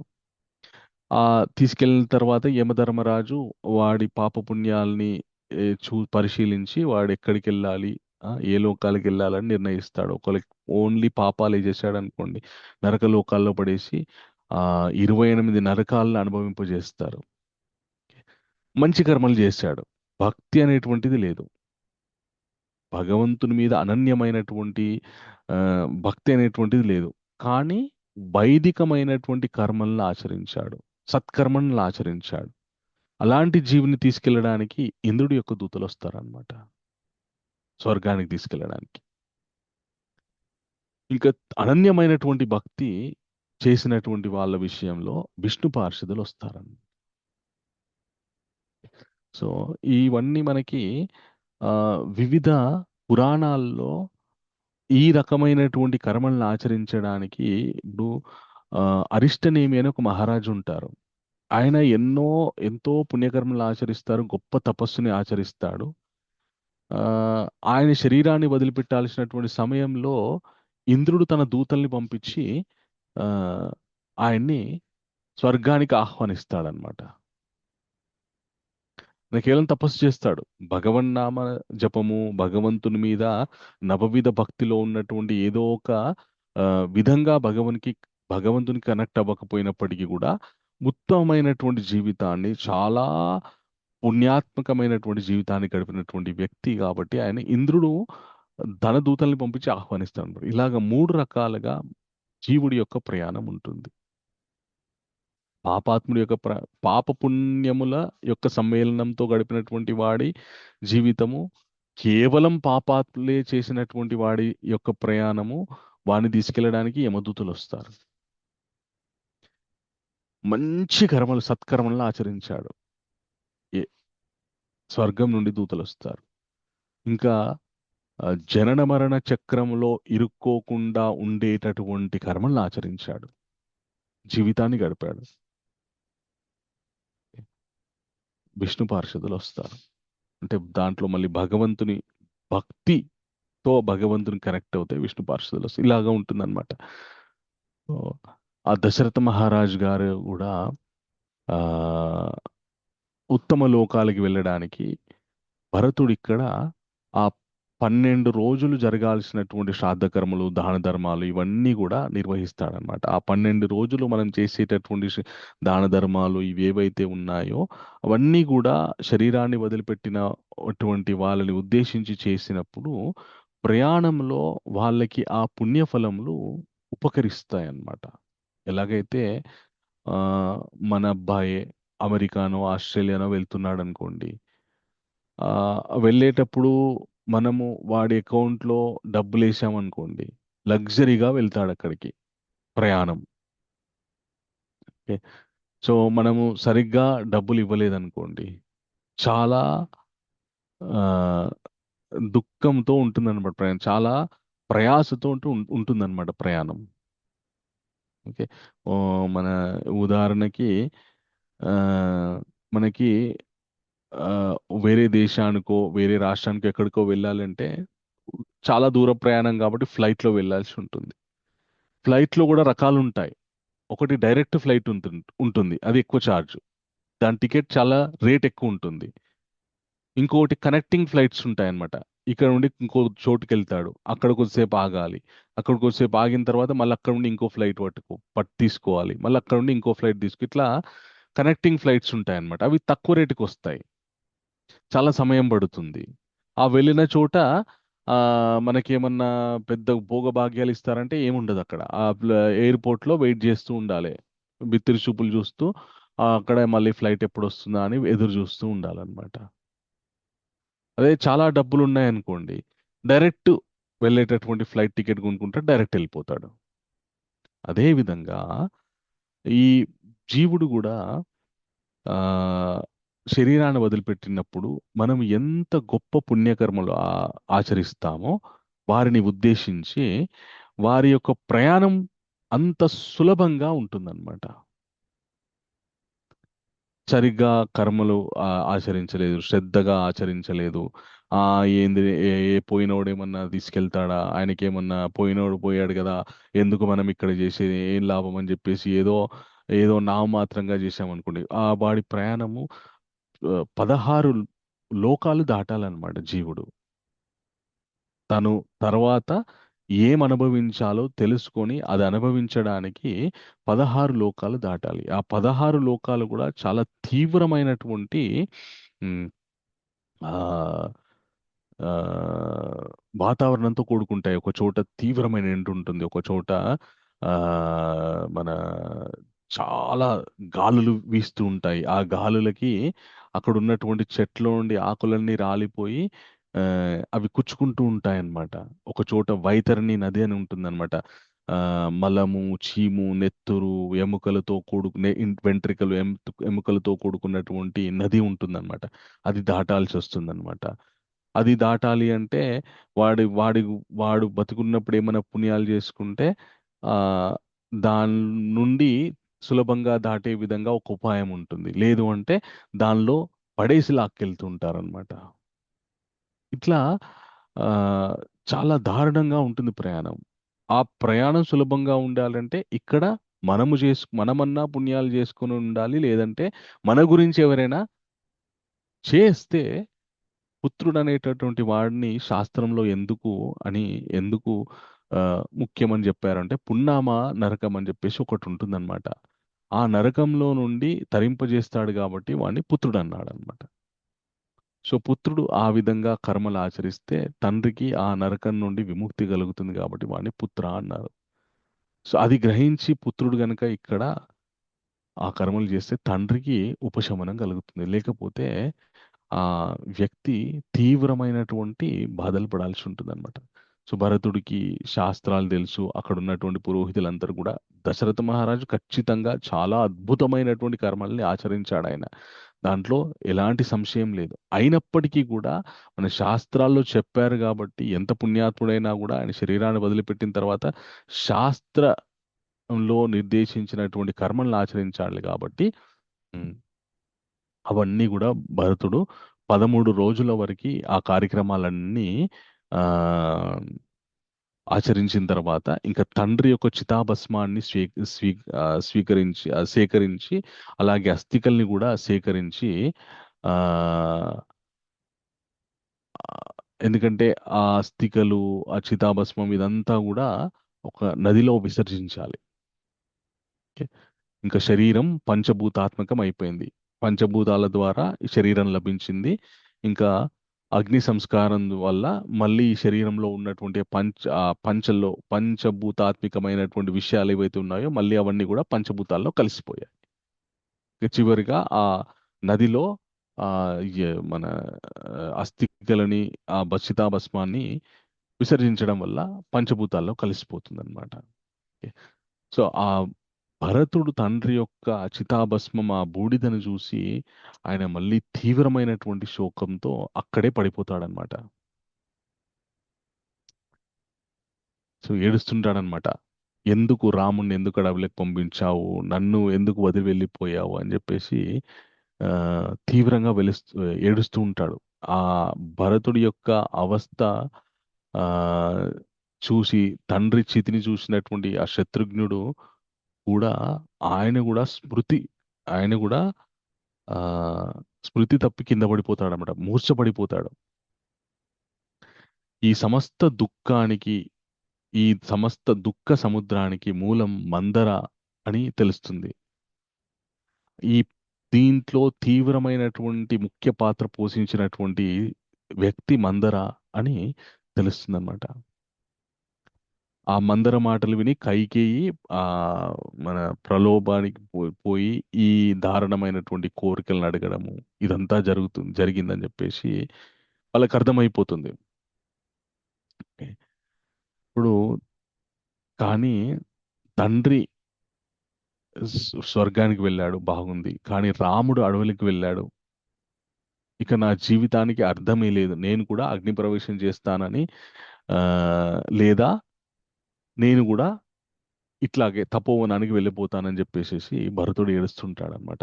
ఇట్లా నేలపై పడిపోయి ఏడుస్తున్నటువంటి ఆ భరతుడిని వశిష్ఠ మహర్షి లేపి ఇంకా ఆయనకి హితబోధ చేస్తాడు. నాయన జీవితంలో కొన్ని అనివార్యమైనటువంటి సంఘటనలు జరుగుతూ ఉంటాయి. మనము వాటిని జీర్ణించుకొని మన జీవితాన్ని జీవించాలి. మనము ఇట్లాగా ఆ తీవ్రమైనటువంటి దుఃఖానికి లోనైపోతే మన ధర్మాన్ని మనం ధర్మం తప్పిన వాళ్ళం అవుతాం. ఓకే.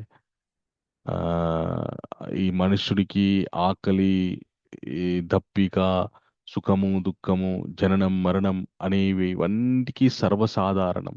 భగవద్గీతలో భగవంతుడు కూడా చెప్తాడు, మాత్రా స్పర్శాస్తు కౌంతేయ శీతోష్ణ సుఖ దుఃఖద ఆగమాపాయ నుండి తాంస్త తీక్షస్వ భారత అని చెప్తాడు అనమాట. ఎలాగైతే ఎండాకాలం చలికాలం అనేటటువంటి కాలాలు మళ్ళీ మళ్ళీ మళ్ళీ మళ్ళీ వస్తూ పోతూ ఉంటాయో, మనుష్య జీవితంలో కూడా సుఖ దుఃఖాలు అనేటువంటివి అదే విధంగా వస్తూ పోతూ ఉంటాయి. వాటికి మనం చెలించిపోయి ఆ మనము జీవితమే అయిపోయింది ఇక్కడితో అని అనుకుంటే ఇంకా మనుష్య జీవితం యొక్క పరమార్థాన్ని మనం పొందలేము అని ఆ మన వశిష్ఠ మహర్షి భరతుడికి హితబోధ చేస్తాడనమాట. ఇంకా ఇంకా భరతుడు మెల్లగా ధైర్యాన్ని తెచ్చుకొని తన తండ్రి యొక్క అస్థికలన్నీ సేకరిస్తాడు. స్వీకరించి ఆ మిగతా వైదిక కర్మలన్నీ కూడా పూర్తి చేస్తాడనమాట. చేసిన తర్వాత ఆ వశిష్ఠ మహర్షి భరతుడికి తర్వాత ఏం చేయాలనేటటువంటి మార్గనిర్దేశకం చేస్తాడు. అయితే మంత్రి సుమంత్రుడేమో శత్రుఘ్నుని ఓదారుస్తాడు. ఆ ఇక్కడ సుమంత్రుడు చాలా గొప్ప తత్వాన్ని బోధిస్తాడనమాట. ఎలా పుడతారు మనుషులు, ఎలా మరణిస్తారు, ఈ సృష్టి ఎలా సంభవిస్తుంది, ఎలా ప్రళయం చెందుతుంది అనేటటువంటి ఈ విషయాలన్నీ కూడా శత్రుఘ్నుడికి ఆ, చెప్తాడనమాట. కొద్దిగా అంటే ఓదార్చడానికి. ఆ ఇలాగా వశిష్ఠుడు భరతుణ్ణి, సుమంత్రుడు శత్రుఘ్ని ఇద్దరు ఇద్దరిని ఓదారుస్తూ ఉంటారన్నమాట. ఎందుకంటే తర్వాత అయోధ్య నగరాన్ని చూసుకోవాల్సింది వీళ్ళిద్దరే కాబట్టి. ఆ, సో అప్పుడు ఆ శత్రుఘ్నుడు భరతుడి దగ్గర ఒక విషయాన్ని అడుగుతాడనమాట. అన్నయ్య, ఇప్పుడు అరణ్యవాసానికి రాముణ్ణి అరణ్యవాసానికి వెళ్ళమని చెప్పేసి నాన్నగారు అన్నారు.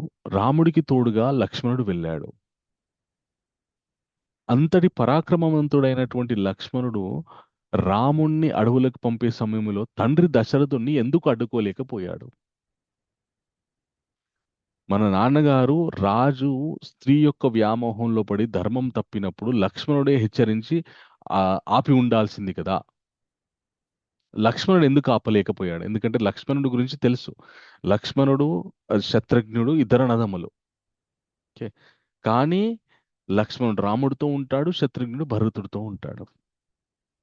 అది సుమిత్ర యొక్క గొప్పతనం అనమాట. ఓకే, పిల్లలకి గొప్ప గుణాలు ఎక్కడి నుండి వస్తాయంటే తల్లి దగ్గర నుండి వస్తాయి. కానీ ఇక్కడ విచిత్రం ఏంటి అంటే కౌసల్య దగ్గర నుండి గొప్ప గుణాలు రాముడికి వచ్చాయి. సుమిత్ర దగ్గర నుండి గొప్ప గుణాలు లక్ష్మణుడికి, మన శత్రుఘ్నుడికి వచ్చాయి. కానీ కైకేయి యొక్క దుర్గుణాలు మాత్రం భరతుడికి రాలేదు.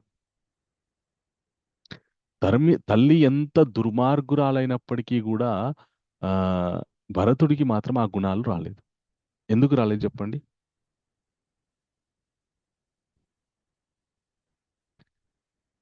లక్ష్మణుడికి, శత్రుఘ్నుడికి సుమిత్ర యొక్క గుణాలు వచ్చాయి. మన రాముడికి కౌసల్య యొక్క గుణాలు వచ్చాయి. భరతుడికి ఎందుకు తల్లి గుణాలు రాలేదు? భరతుడు చిన్నప్పటి నుంచి రామచంద్ర ప్రభువుని, లక్ష్మణుని, శత్రుఘ్ని చూస్తూ పెరగడం వల్ల అనుకుంటా ప్రభుజీ. ఎస్, వెరీ గుడ్, చక్కగా గెస్ చేశారు మాతాజీ. ఎస్, సాంగత్యం. భరతుడు ఎప్పుడు కూడా భరత శత్రుఘ్నులు ఎప్పుడు కూడా రాముడి యొక్క సాంగత్యంలో ఉన్నారు.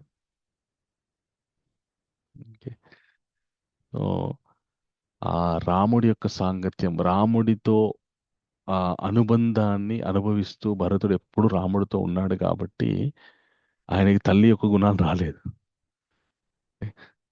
రాముడి యొక్క సాంగత్యంలో ఉన్నటువంటి మాధుర్యాన్ని ఆస్వాదించేటటువంటి గొప్ప గుణం వచ్చింది తప్ప తల్లి గుణం రాలేదన్నమాట.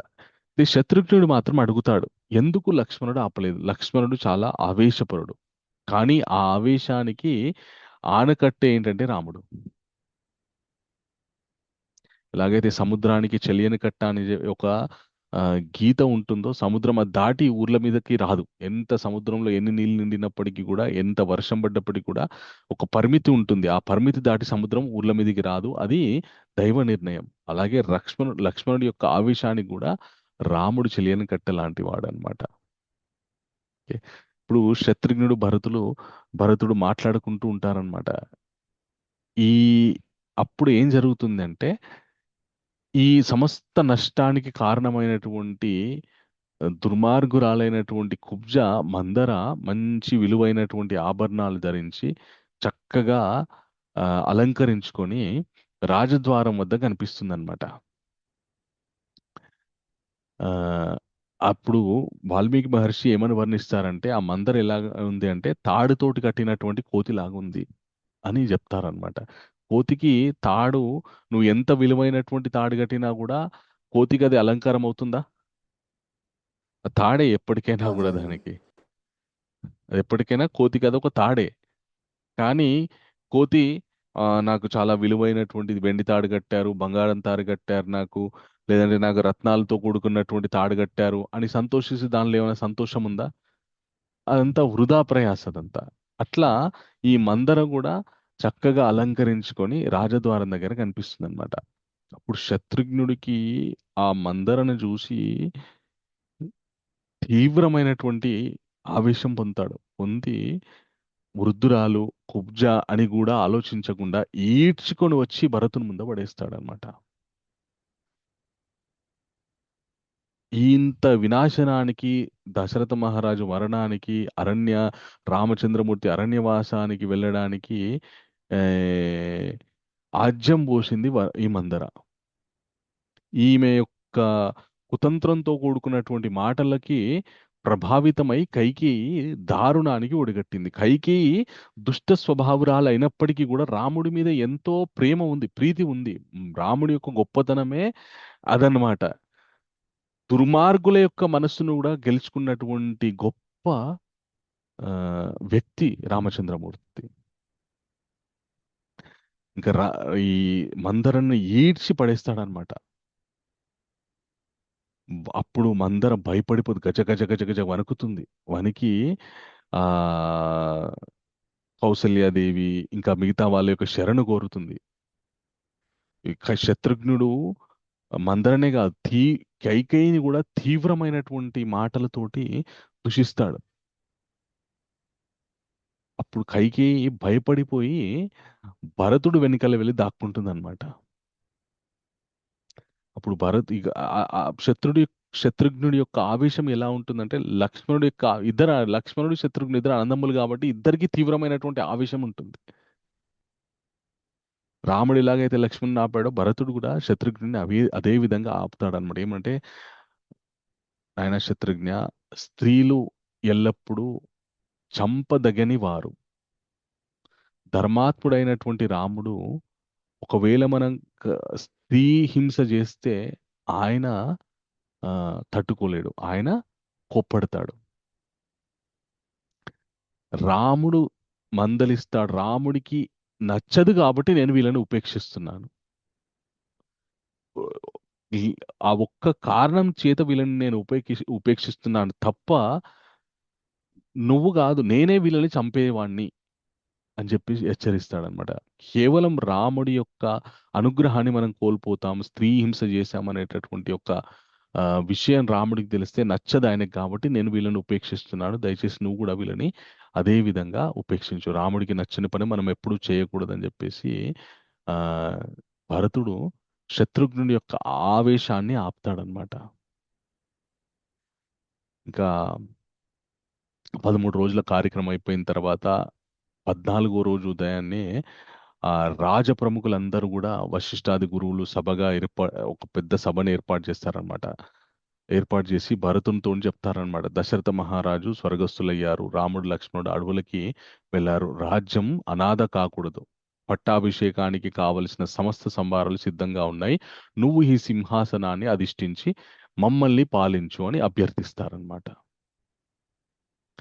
అప్పుడు ఇక్కడ భరతుడి యొక్క ఇంకా ఒక బంగారాన్ని కాలుస్తే ఇంకా ఇంకా ఇంకా ఇంకా ఎలాగా ఆ ఆ, ఆ తేజస్సు పెరుగుతుందో, వన్నె పెరుగుతుందో, భరతుడి విషయంలో కూడా ఒకటి ఆ రాముడి రాముడి విషయంలో, దశరథ మహారాజు విషయంలో తల్లిని కూడా ఉపేక్షించలేదు ఆయన. నానా మాటలు అన్నాడు.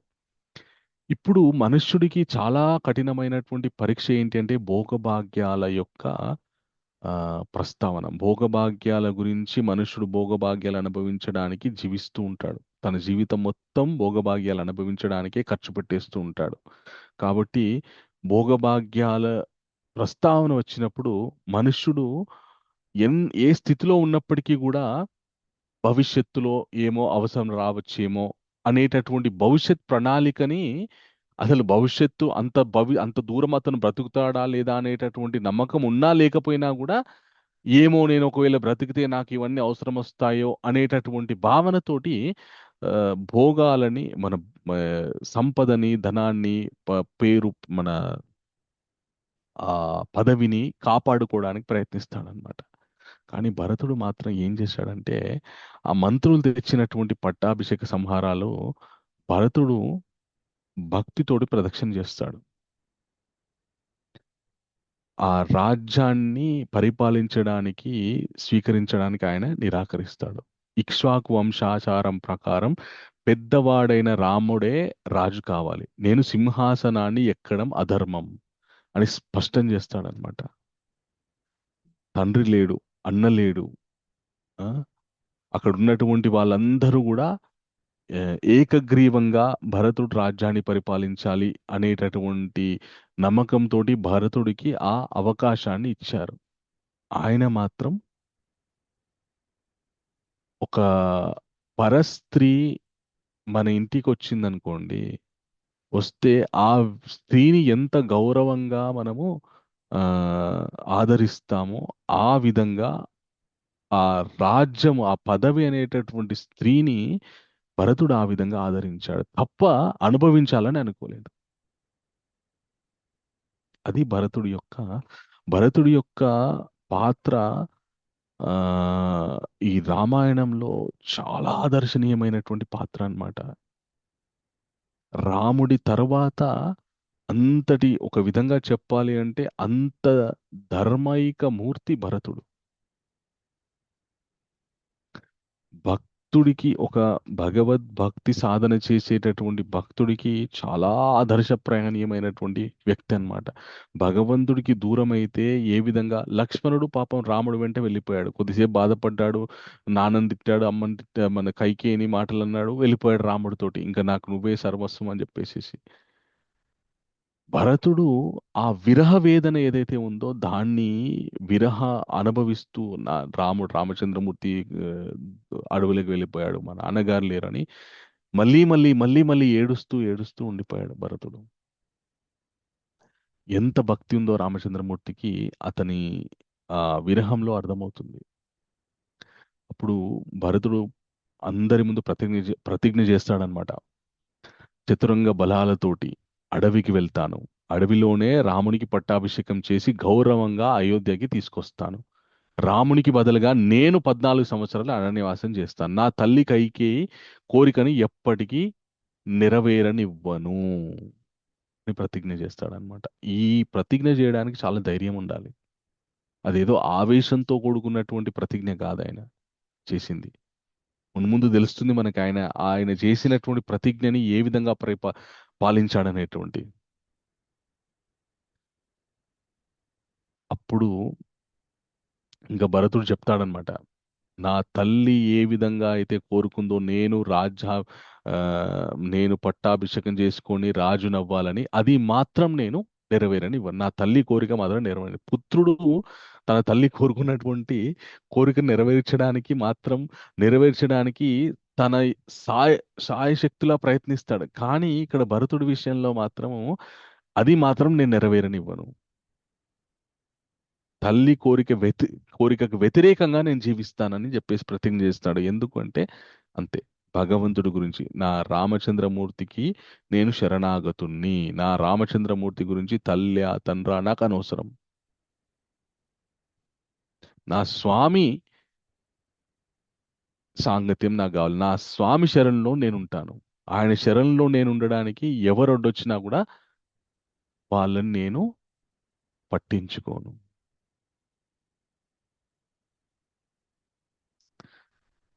సో ఆ,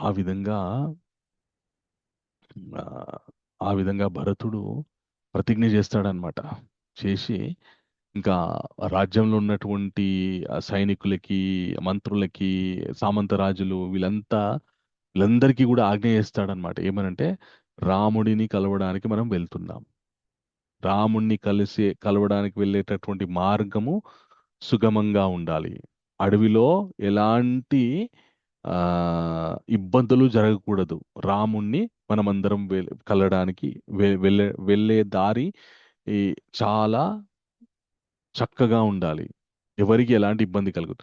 అంటే భరతుడు ఒక్కడు ఏదో నలుగురు ఐదుగురు నేసుకొని వెళ్ళొచ్చు. కానీ నేను నలుగురు ఐదుగురు నేసుకొని వెళ్తే ఆయన ఒప్పుకుంటాడో లేదో మళ్ళీ అదొక అనుమానం. కాబట్టి అందరం కట్టుకొని వెళ్ళామనుకోండి, ఇంతమంది వచ్చారనేటటువంటి భావనతోటన్నా రామచంద్రమూర్తి యొక్క మనసు మారుతుందేమో అని. మరి అంతమంది వెళ్ళడానికి సరైనటువంటి ఏర్పాట్లు ఉండాలి. అంతమందికి ఇబ్బంది కలగకుండా ఉండే విధంగా దారులు ఉండాలి. ఇవన్నీ కూడా చక్కగా ఉండేటట్టు చూసుకోండి అని చెప్పేసి ఆ భరతుడు అందరినీ ఆ ఆ పనిలో ఆదేశిస్తాడన్నమాట, చేయమని చెప్పేసి. ఆ ఈ భరతుడి యొక్క నిర్ణయం విన్నటువంటి ప్రజలు ఈ చాలా అంతవరకు దుఃఖంలో ఉన్నటువంటి ప్రజలకి ఒక గొప్ప ఊరట భరతుడి యొక్క ప్రతిజ్ఞ. ఈ భరతుని త్యాగాన్ని, రాముని పట్ల ఆయనకు ఉన్నటువంటి నిశ్చలమైనటువంటి భక్తిని చూసి సభలోని ఆ మంత్రులు, పండితులు, ప్రజలు అందరూ కూడా ఆనంద బాష్పాలు రాలుస్తారనమాట. అందరూ అంటారనమాట, నీలాంటి ధర్మాత్ముడికి లక్ష్మీదేవి కటాక్షం ఎప్పుడూ ఉంటుందని చెప్పేసి.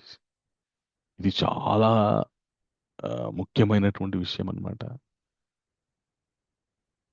సో భగవంతుడికి ఎవరు ప్రాధాన్యత ఇస్తారో, భగవద్భక్తికి ఎవరు ప్రాధాన్యత ఇస్తారో, తాత్కాలికంగా కష్ట నష్టాలు అనుభవించవచ్చు, కానీ దీర్ఘకాలంలో లక్ష్మీ కటాక్షాన్ని ఖచ్చితంగా పొందుతారు.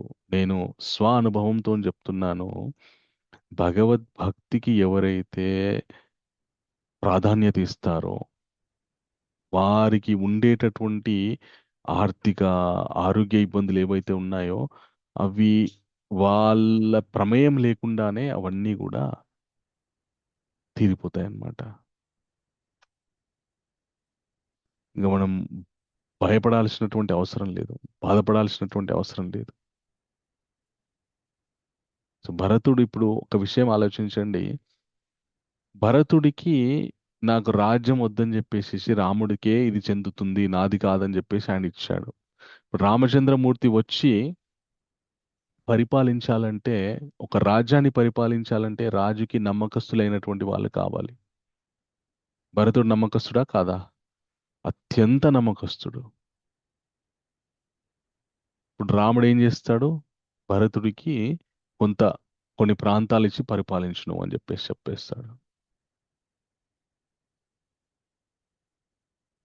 ఇప్పుడు మరి ఆయనకు కూడా ఒక పదవి దక్కుతుంది. అది రాముడు యొక్క ప్రసాదంగా, రాముడిచ్చినటువంటి ప్రసాదంగా ఆయన పరిపాలించుకునే విధంగా ఉంటుంది అది.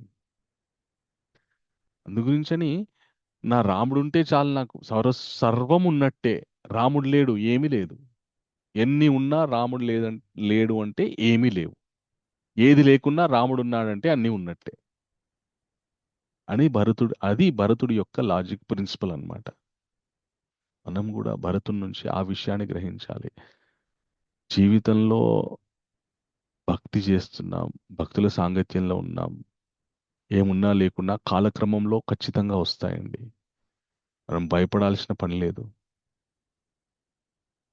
ఈ భగవద్భక్తి, భక్తుల యొక్క సాంగత్యం కోల్పోకుండా చూసుకోవాలి మనం, అంతే. అదే మనకి శ్రీరామ రక్ష. అది కోల్పోయామా, ఎన్ని ఉన్నా కూడా అవి కేవలం కోతికున్నటువంటి ఆభరణాలే తప్ప ఎందుకు పనికిరావు. కోతి మెడలో తాడు కట్టినట్టే తప్ప ఇప్పుడు మనము మందరు ఎప్పుడైతే కైకేయి తోటి కైకేయి మనస్సులో విషం నింపడానికి మాట్లాడుతుందో అప్పుడు కైకేయి ఆ విషానికి బానిసైపోయి వరాలిస్తుంది మందరకి. ఓ నీకు కుబ్జకి బంగారు తొడుగు చేపిస్తాను, నీకు ముత్యాల హారం ఇస్తాను, అది ఇస్తాను, ఇది ఇస్తానని చెప్పేసి ఆ, ఇచ్చింది. ఇప్పుడు ఎందుకు పనికొచ్చాయి? ఈడ్చుకెళ్ళి అన్ని ఆ ఆభరణాలన్నీ వేసుకొని తిరిగినా కూడా ఈడ్చుకొచ్చి సభా మధ్యలో లాగి పడేశారు. స్త్రీ అనేటటువంటి గౌరవాన్ని కూడా స్త్రీ అనేటటువంటి విషయాన్ని కూడా పరిగణించకుండా ఆవిడని తీసుకొచ్చి పడేశారు. ఇప్పుడు ఏం ఆభరణాలు కాపాడాయా? ఏం కాపాడాయి మందరని? భయపడి వణికిపోయింది. రాముడు లేని ధనం అట్లాంటిదన్నమాట. భగవంతుడు లేనటువంటి జీవితము ఆ విధంగా ఉంటుందన్నమాట. ఎంత ధనం ఉన్నప్పటికీ కూడా భయపడి వణుకుతూ బ్రతకాల్సినటువంటి పరిస్థితులు ఏర్పడతాయి ఒకవేళ భగవంతుడు గనుక జీవితంలో, భగవద్భక్తి గనుక జీవితంలో లేకపోతే. సో ఆ, అందు గురించనే భగ భరతుడికి ఆ స్పష్టత ఉంది. రాముడి నీడలోనే సుఖం ఉంది అనేటటువంటిది. ఇంకా ఇంత ఇంకా అయోధ్య ప్రజలకి చాలా దుఃఖదాహంతో దుఃఖంతో దుఃఖంతో దాహంతో ఎండిపోయినటువంటి, అంటే రాముడి యొక్క ప్రేమ దాహంతోటి, అలాగే దుఃఖంతో ఎండిపోయినటువంటి గొంతులు రాముడి యొక్క ప్రేమ దాహంతోటి ఆ తహతహలాడుతున్నటువంటి ఆ అయోధ్య ప్రజలలో మళ్ళీ ఆ ఇప్పుడు మన ఆ వర్షాల గురించి ఎదురు చూస్తున్నటువంటి ప్రజల్లాగా అయిపోయిందనమాట. ఇంకా భరతుడి యొక్క ఇప్పటివరకు వర్షాల గురించి ఎదురు చూస్తున్నారు. రాముడు అనేటటువంటి ప్రేమ వర్షం గురించి ఎదురు చూస్తున్నారు. ఎప్పుడైతే భరతుడు ఈ ప్రతిజ్ఞ చేశాడో ఇంకా వాళ్ళ జీవితంలో ఒక చక్కటి మన ఆ ఏమంటారు, ఇంకా మళ్ళా చిగురించిందనమాట ఆశ వాళ్ళ లోపల. ఎస్, బా, మళ్ళీ రామచంద్రమూర్తి వస్తాడు, రామచంద్రమూర్తి అంతటి గొప్ప వ్యక్తి మా జీవితంలో ఉన్నాడనేటటువంటి ఒక నమ్మకం వాళ్ళకి కలిగింది. ఇక వెంటనే ఇంకా భరతుడు ఇచ్చినటువంటి ఆదేశాలని ఏ, అందుకున్నటువంటి వారి సేవకులు అయోధ్యలో ఉన్నటువంటి ఆ ఎవరైతే ఆ నగరాన్ని చక్కగా నిర్మించడానికి పనిచేసేటటువంటి సేవకులు ఎవరైతే ఉన్నారో వాళ్ళందరూ కూడా భరతుడు ఇచ్చినటువంటి ఆదేశాల మేరకి వెంటనే ఆ అడవి ప్రాంతం ఏ ఏ ప్రాంతాల్లో అయితే బయలుదేరాలో ఆయా ప్రాంతాలన్నీ కూడా వాళ్ళు సరి చేస్తూ ఉంటారనమాట. ఓకే. ఆ చక్కగా దారులను నిర్మించడానికి ఆ మన అంతమంది జనం వస్తే చెట్లన్నీ అడ్డొస్తే ఆ చెట్లను తొలగించి, అలాగే దారి మధ్యలో నీరు ఉండడానికి వారితో వెంట వస్తున్నటువంటి వాళ్ళందరికీ దాహం తీర్చుకోవడానికి నీరు, అక్కడ బస చేయడానికి ఏర్పాట్లు, ఇవన్నీ ఆ ఓకే చక్కగా ఎట్లాగైతే మన ఆ, ఒక స్లమ్ ఏరియాకి ప్రైమ్ మినిస్టర్ వస్తున్నాడు అనుకోండి, అందరూ అక్కడ ఆ ఏరియా ఎమ్మెల్యే, ఆ ఏరియా మినిస్టరు, ఆ ఏరియా కార్పొరేటరు, ఆ ఏరియా చైర్మన్, ఆ ఏరియా వార్డు మెంబర్, కౌన్సిలర్ అందరూ కూడా వెళ్ళి అక్కడ అరే 2 రోజులలో ప్రైమ్ మినిస్టర్ వస్తున్నాడని చెప్పేసి ఎక్కలేని మరమ్మతులు చేసేస్తారు ఆ స్లమ్ ఏరియాకి. ఎందుకంటే ఆ ప్రధానమంత్రి యొక్క మన్నన పొందాలి కాబట్టి అన్ని ఏర్పాట్లు చేస్తారు. అక్కడ మంచి ఇళ్ళకన్ని రంగులేసి రోడ్లన్నీ క్లియర్గా గుంతలన్నీ తీసేసి చక్కగా రోడ్డుకి ఇరువైపులా ఆ సున్నం తోటి ఆ గీతలు గీసి ఇట్లా అదే విధంగా ఆ అయోధ్య నుండి రామచంద్రమూర్తి ఏ ఏ ప్రాంతాలని దాటుకుంటూ ఆ అరణ్యంలోకి వెళ్ళాడో ఆ ప్రాంతాలన్నీ అలాగా సుగమంగా ఉండే విధంగా తయారు చేయడానికి ఈ అయోధ్య నగరంలో ఆ ఎవరైతే ఉంటారో ప్రా మన నగరాన్ని చక్కగా నిర్మించే వాళ్ళందరూ కూడా ఆ పనుల్లో ఉండాలన్నమాట. సో తర్వాత మనము ఇంకా భరతుడు రామచంద్రమూర్తిని ఎలా కలుసుకున్నాడు, కలుసుకున్న తర్వాత ఏం జరిగింది అనేటటువంటి విషయాల్ని వచ్చే వారం తెలుసుకుందాం. అది నాకు రామాయణంలో ఆ సన్నివేశం ఏదైతే ఉందో అది చాలా ఆ, నేను రామాయణం విన్నప్పుడు చదివినప్పుడు ఆ రాముడు భరతుడు కలుసుకునేటటువంటి సన్నివేశం ఏదైతే ఉందో ఆ, మళ్ళీ మళ్ళీ చదివి ఇంత ప్రేమ ఉంటుందా భగవంతుడు అంటే అని ఆ, కొన్ని ఎప్పుడు చదివినా కూడా ఒక విధమైనటువంటి ఆ దుఃఖానికి లోనైనటువంటి సందర్భాలు చాలా ఉన్నాయన్నమాట. అంత అద్భుతంగా ఉంటుందన్నమాట. ఎందుకంటే చూడండి, మనుషుడు ఎంత బ్రతికినా కూడా ఆ జీవితంలో డబ్బులు, కుటుంబం బాగుండాలి, పదవి, నాకు మంచి పదవి ఉండాలి, సమాజంలో మంచి పదవి ఉండాలి, వీటి గురించే మనిషి జీవితం మొత్తం ఖర్చు పెట్టి వీటి గురించే బతికేస్తాడు. కానీ అవన్నిటినీ ఒక గడ్డి పొరకలాగా వదిలేసేసి నాకు ఇవన్నీ అవసరం లేదు, నాకు నువ్వు కావాలి అని భగవంతుడి దగ్గరికి వెళ్ళడం ఏదైతే ఉందో అది అంత సామాన్యమైనటువంటి విషయం కాదు. మనం ఏదో ఆ ఇంతింత పొడుగు తిలకాలు పెట్టుకొని మెడలో మాలలు వేసేసుకొని జపాలు చేస్తున్నాం, కానీ లోపల ఆ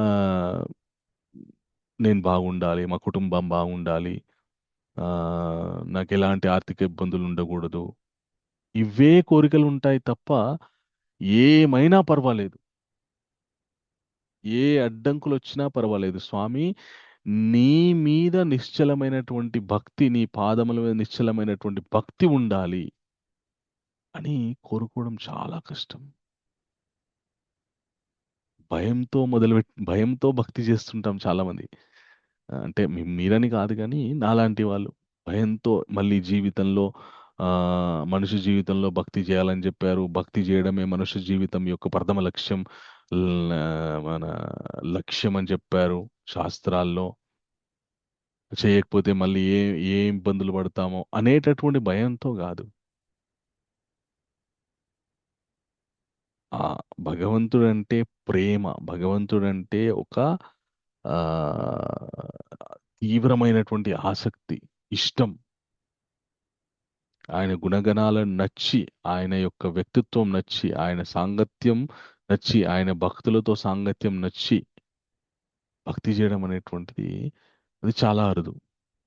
భరతుడు ఆ విధమైనటువంటి వ్యక్తి, ఆ కోవకు చెందినటువంటి వ్యక్తి అన్నమాట. లక్ష్మణుడు ఆయన ఆయన కూడా ఇంకా ఆయన గురించి తెలుసుకున్నాం మనం, నాకేం అవసరం లేదని చెప్పేసి కృష్ణుడు చెప్తాడనమాట. భగవంతుడు తన భక్తుల గురించి చెప్తాడనమాట భాగవతంలో. ఈ మధ్య నేను 9వ స్కందంలో ఆ దుర్వసోమ మహర్షితోటి శ్రీ మహావిష్ణువు చెప్తుంటాడనమాట. మత్సేవయా ప్రతితంతే శాలోక్యాది చతుష్టయం న ఇచ్చంతి సేవయా పూర్ణై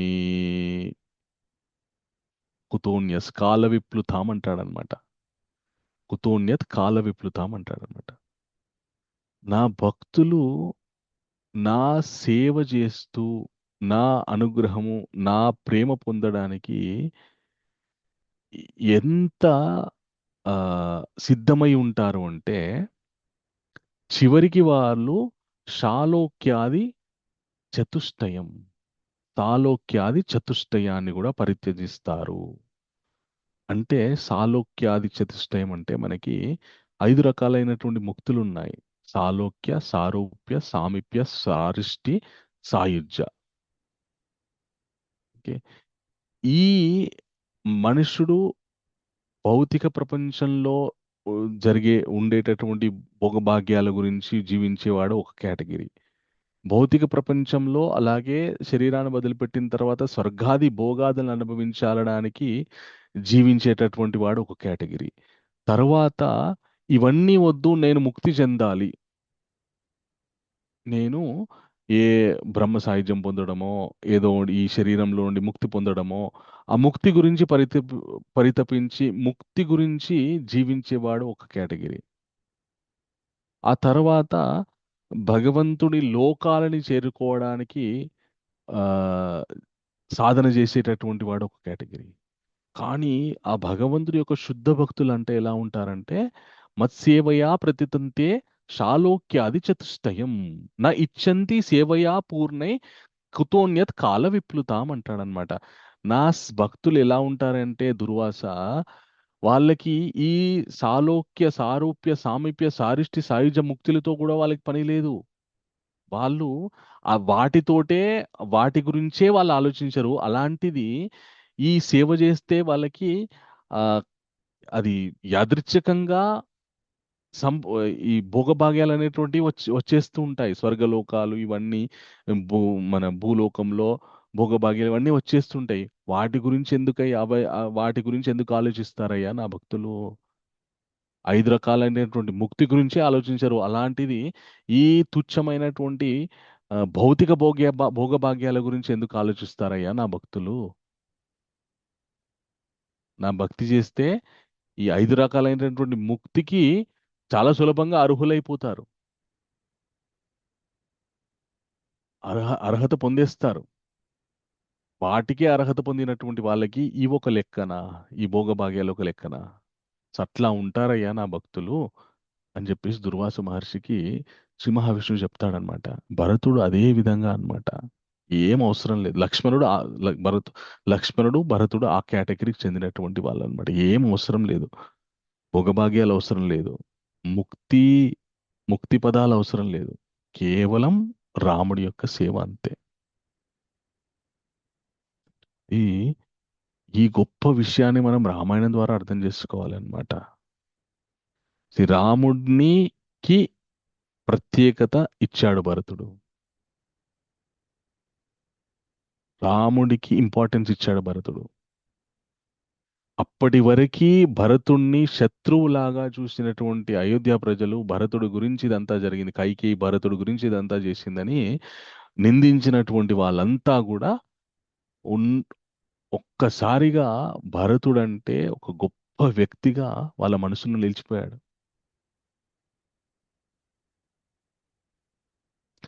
ఒకవేళ కైకేయి అన్నట్టే భరతుడు గనక రాజ్యాన్ని ఆ పరిపాలించడానికి సిద్ధమై ఉంటే గనక భోగభాగ్యాలు ఉండుండవచ్చు. భోగభాగ్యాలు పొందేవాడు కావచ్చు, పదవి పొందేవాడు కావచ్చు, తల్లి యొక్క మన్నన పొందేవాడు కావచ్చు.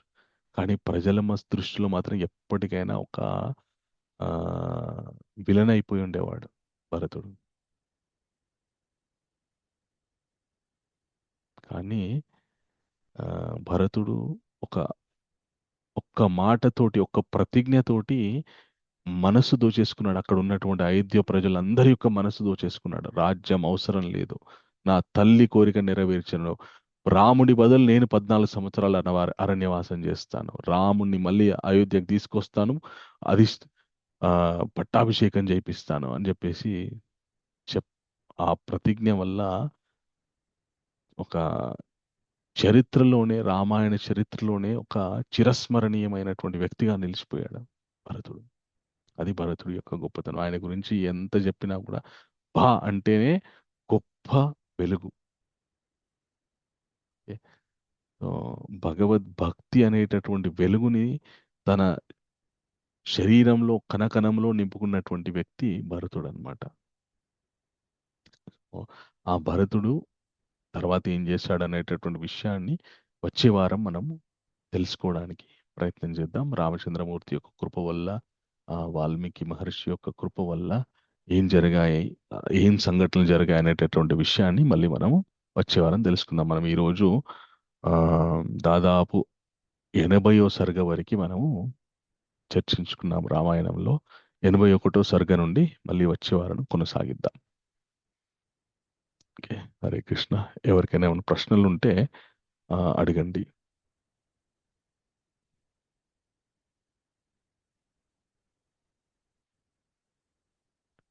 గాయత్రి కళ్యాణి మాతాజీ, క్వశ్చన్ ఏంటి? హరే కృష్ణ ప్రభు, దండవత్ ప్రణాం ప్రభుజీ. హరే కృష్ణ మాతాజీ, దండవత్ ప్రణాం మాతాజీ. ప్రభుజీ, మీరు ఇది ఎంత డీటెయిల్, ఎంత బాగా చెప్తున్నారు. నిజంగా నాకు చాలా ఎంత హ్యాపీగా ఉన్నానంటే నిజంగా. అంటే ఇది మనం డీటెయిల్ ఎట్లా రామాయణంలో అంటే దాంట్లో ఇంత మొత్తం డీటెయిల్లో ఉందా ప్రభు? నేను ఇంకా చాలా తగ్గించి చెప్పాను మాతాజీ. నేను 1 or 2% చెప్పాను నేను. భరతుణ్ణి కేకయ్య రాజ్యం నుండి అయోధ్యకి తీసుకెళ్లేటప్పుడు ఏ ఏ ప్లేసెస్కి వెళ్ళారు, ఏ ఏ రివర్స్, ఏ ఏ నదులు దాటారు, ఎక్కడెక్కడ ఆగారు, ఎక్కడెక్కడ ఉన్నారు, ఇవన్నీ కూడా చెప్తారు. మన ఒక విధంగా చెప్పాలంటే మన ఇండియన్ మ్యాప్ గీయచ్చు. ఆ ప్రాంతాలు వాళ్ళు చెప్పినప్పుడు అయోధ్య నుండి, ఆ ఉత్తరప్రదేశ్ నుండి ఆ కేకే నగరానికి ఒక మ్యాప్ గీయచ్చు. అంత డీటెయిల్ గా చెప్పారనమాట వాల్మీకి బాబోయ్ మహర్షి. కృష్ణ. అంటే ఏ బుక్ లో ఉంది ప్రభు ఇది? రామాయణము ఆ, అంతేనా? వాల్మీకి రామాయణం, రామాయణం. వాల్మీకి రామాయణంలో, మూల రామాయణంలో ఉంటుంది ఇంత డీటెయిల్ గా. ఇంకా నేను ఇంకా చాలా డీటెయిల్స్, ఇంకా అంత డీటెయిల్స్ అది ఇంకా ఆ అవసరం లేదు. కాబట్టి అవసరం లేదంటే చదివితే చాలా బాగుంటుంది, కానీ ఇంకా చెప్పేటప్పుడు అంత డీటెయిల్ గా చెప్తే అది సాగదీసినట్టు ఉంటుందని చెప్పేసి ఆ నేను తగ్గించి మెయిన్ సమ్మరైజ్ చేస్తూ మెయిన్ విషయాలు చెప్పడానికి ప్రయత్నం చేశాను అనమాట. హరిబోల్ హరిబోల్ ప్రభు, చాలా బాగా చెప్పారు నిజంగా. ఎంత thank you Mataji. Main points ఇంత బాగా, అది టచింగ్ గా ఉంది. మళ్ళీ ఇంట్లో కూడా వేరే అందరికీ కూడా చెప్పుకోవాలి, ఇంత మంచిగా ఉన్నాయంటే నిజంగా. మళ్ళీ నెక్స్ట్ వీక్ గురించి ఎప్పుడు వస్తుందా అని వెయిట్ చేయాలి నేను, అట్లా చెప్పేస్తున్నారు ప్రభు మీరు. Thank you Mataji. Thank you. Hare Krishna. Thank you. Hare Krishna. Hare ధన్యవాదాలు. కృష్ణ. దండవత్ ప్రణామం. ప్రభావతి మాతాజీ, మీ ప్రశ్న ఏంటి? హరే కృష్ణ ప్రభుజీ, దండవత్ హరే కృష్ణ. ప్రణామం. దండవత్ ప్రణామం మాతాజీ. అసలు ఎంత బాగుంది ప్రభుజీ, మమ్మల్ని ఆ ప్రదేశాలన్నీ చూసినట్టుంది ప్రభుజీ. భరతుడు ప్రతిజ్ఞ చేస్తాడు కదా, అది ఒక్కసారి చెప్తారా ప్లీజ్? ఒక్క ముక్కలో చెప్పండి ప్రభుజీ. తప్పకుండా మాతాజీ. భరతుడు ఇంకా ఎప్పుడైతే వశిష్ఠ మహర్షి, సుమంత్రుడు, తర్వాత మిగతా వాళ్ళంతా కూడా ఎప్పుడైతే భరతుణ్ణి రాజు లేనటువంటి రాజు లేకుండా రాజ్యం ఉండకూడదు కాబట్టి రా పట్టాభిషేకానికి కావలసినటువంటి ఆ సంవారాలన్నీ కూడా సిద్ధంగా ఉన్నాయి, నువ్వు పట్టాభిషిక్తునివి అవ్వు, రాజ్యాన్ని, సింహాసనాన్ని అధిరోహించు అని చెప్పేసి చెప్పగానే ఆయన ఆ పరస్త్రీని ఎంత గౌరవంగా మనము ఆదరిస్తామో అదే విధంగా ఆ పట్టాభిషేకానికి తెచ్చినటువంటి ఆ వస్తువులన్నిటికీ ప్రదక్షిణ చేస్తాడనమాట. ప్రదక్షిణ చేసి ఒకసారి దండం పెట్టేసి ప్రతిజ్ఞ చేస్తాడు. చతురంగ బలాలతోటి నేను అడవికి వెళ్తాను, అడవిలోనే రాముడికి పట్టాభిషేకం చేసి గౌరవంగా అయోధ్యకి తీసుకొస్తాను. రామునికి బదులుగా నేను 14 సంవత్సరాలు అరణ్యవాసం చేస్తాను. నా తల్లి కైకేయి కోరికను నేను ఎప్పటికీ నెరవేరనివ్వను. నా తల్లి నేను పట్టాభిషేకం చేసుకొని నేను సింహాసనం ఎక్కాలని మా తల్లి కోరుకుంది, కానీ ఆ కోరిక మాత్రం నేను నెరవేరనివ్వను అని ప్రతిజ్ఞ చేస్తాడనమాట. చేసి ఊరుకోలేదు. మనమందరం అరణ్యానికి వెళ్తున్నాం, రామచంద్రమూర్తిని తిరిగి అయోధ్యకు తీసుకొస్తున్నాం.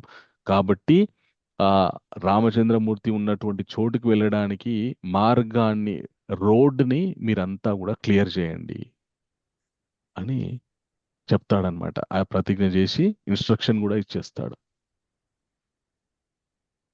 హరిబోల్ హరిబోల్ హరిబోల్ ప్రభుజీ. రాధాకృష్ణ బ్లెస్సింగ్స్, గురు బ్లెస్సింగ్స్ మీకు ఎల్లప్పుడు ఉండాలి ప్రభుజీ. చాలా తప్పకుండా మాతాజీ. హిజ్ హోలీనెస్ జయపతాక స్వామి మహారాజ్ యొక్క ఆరోగ్యం చాలా క్లిష్ట పరిస్థితిలో ఉంది. మనం అందరం మహారాజ్ గురించి ప్రార్థిద్దాం. అలాంటి గొప్ప వ్యక్తుల ఉండడం వల్లే మనం ఇలా ఒక వేదిక దగ్గర మనమందరం సమావేశమై ఇంత గొప్ప గొప్ప విషయాలు చర్చించుకోగలుగుతున్నాము. సో వారు ఎప్పటికీ ఆరోగ్యంగా ఉండాలని మనం కోరుకుందాం. హరే కృష్ణ. శ్రీ పద్మ మాతాజీ, మీ ప్రశ్న ఏంటి? హరే కృష్ణ ప్రభుజీ, దండవత్ ప్రణామం. దండవత్ ప్రణామం మాతాజీ. ఇప్పుడు శ్రీరామచంద్రుని గురించి ప్రభుపాదులు ఏమన్నా రచనలు ఉన్నాయా ప్రభుజీ? ఎస్ మాత. అంటే ప్రభుపాదుల వారు డైరెక్ట్ రామాయణ గురించి ప్రత్యేకంగా రాయలేదు, కానీ ప్రభుపాదుల వారి యొక్క శిష్యులు ఎవరైతే ఉన్నారో ఆయన ప్రభుపాదుల వారి యొక్క అనుమతి తీసుకొని ఈ వాల్మీకి రామాయణాన్ని మనకి అనువదించి ఒక కథారూపకంగా, వాల్మీకి రామాయణంలో ఇప్పుడు మనం వాల్మీకి మూల రామాయణం తీసుకున్నాం అనుకోండి, శ్లోకం ఉంటుంది, కింద అర్థం ఉంటుంది, శ్లోకం ఉంటుంది, కింద మన భావం ఉంటుంది, ఆ శ్లోకం యొక్క అర్థం ఉంటుంది. ఇట్లాగా 24,000 శ్లోకాలు ఉంటాయి. సో ఇవన్నిటినీ ఆయన ఈ శ్లోకాలు కాకుండా శ్లోకాల్లో ఉన్నటువంటి విషయాలు ఏవైతే ఉన్నాయో ఆ విషయాలతో కూడుకున్నటువంటి రామాయణ గ్రంథాన్ని రచించారు ఆయన. మన ఇస్కాన్లో దొరుకుతుంది. ప్రభుపాదుల వారి అనుమతి తీసుకొని ఆయన రచించారన్నమాట. ఎందుకంటే శ్రీల ప్రభుపాదుల వారు ఆయనకి చాలా తక్కువ సమయం ఉండే కాబట్టి ఆయన ఎక్కువ ప్రచారంలో, అలాగే భాగవత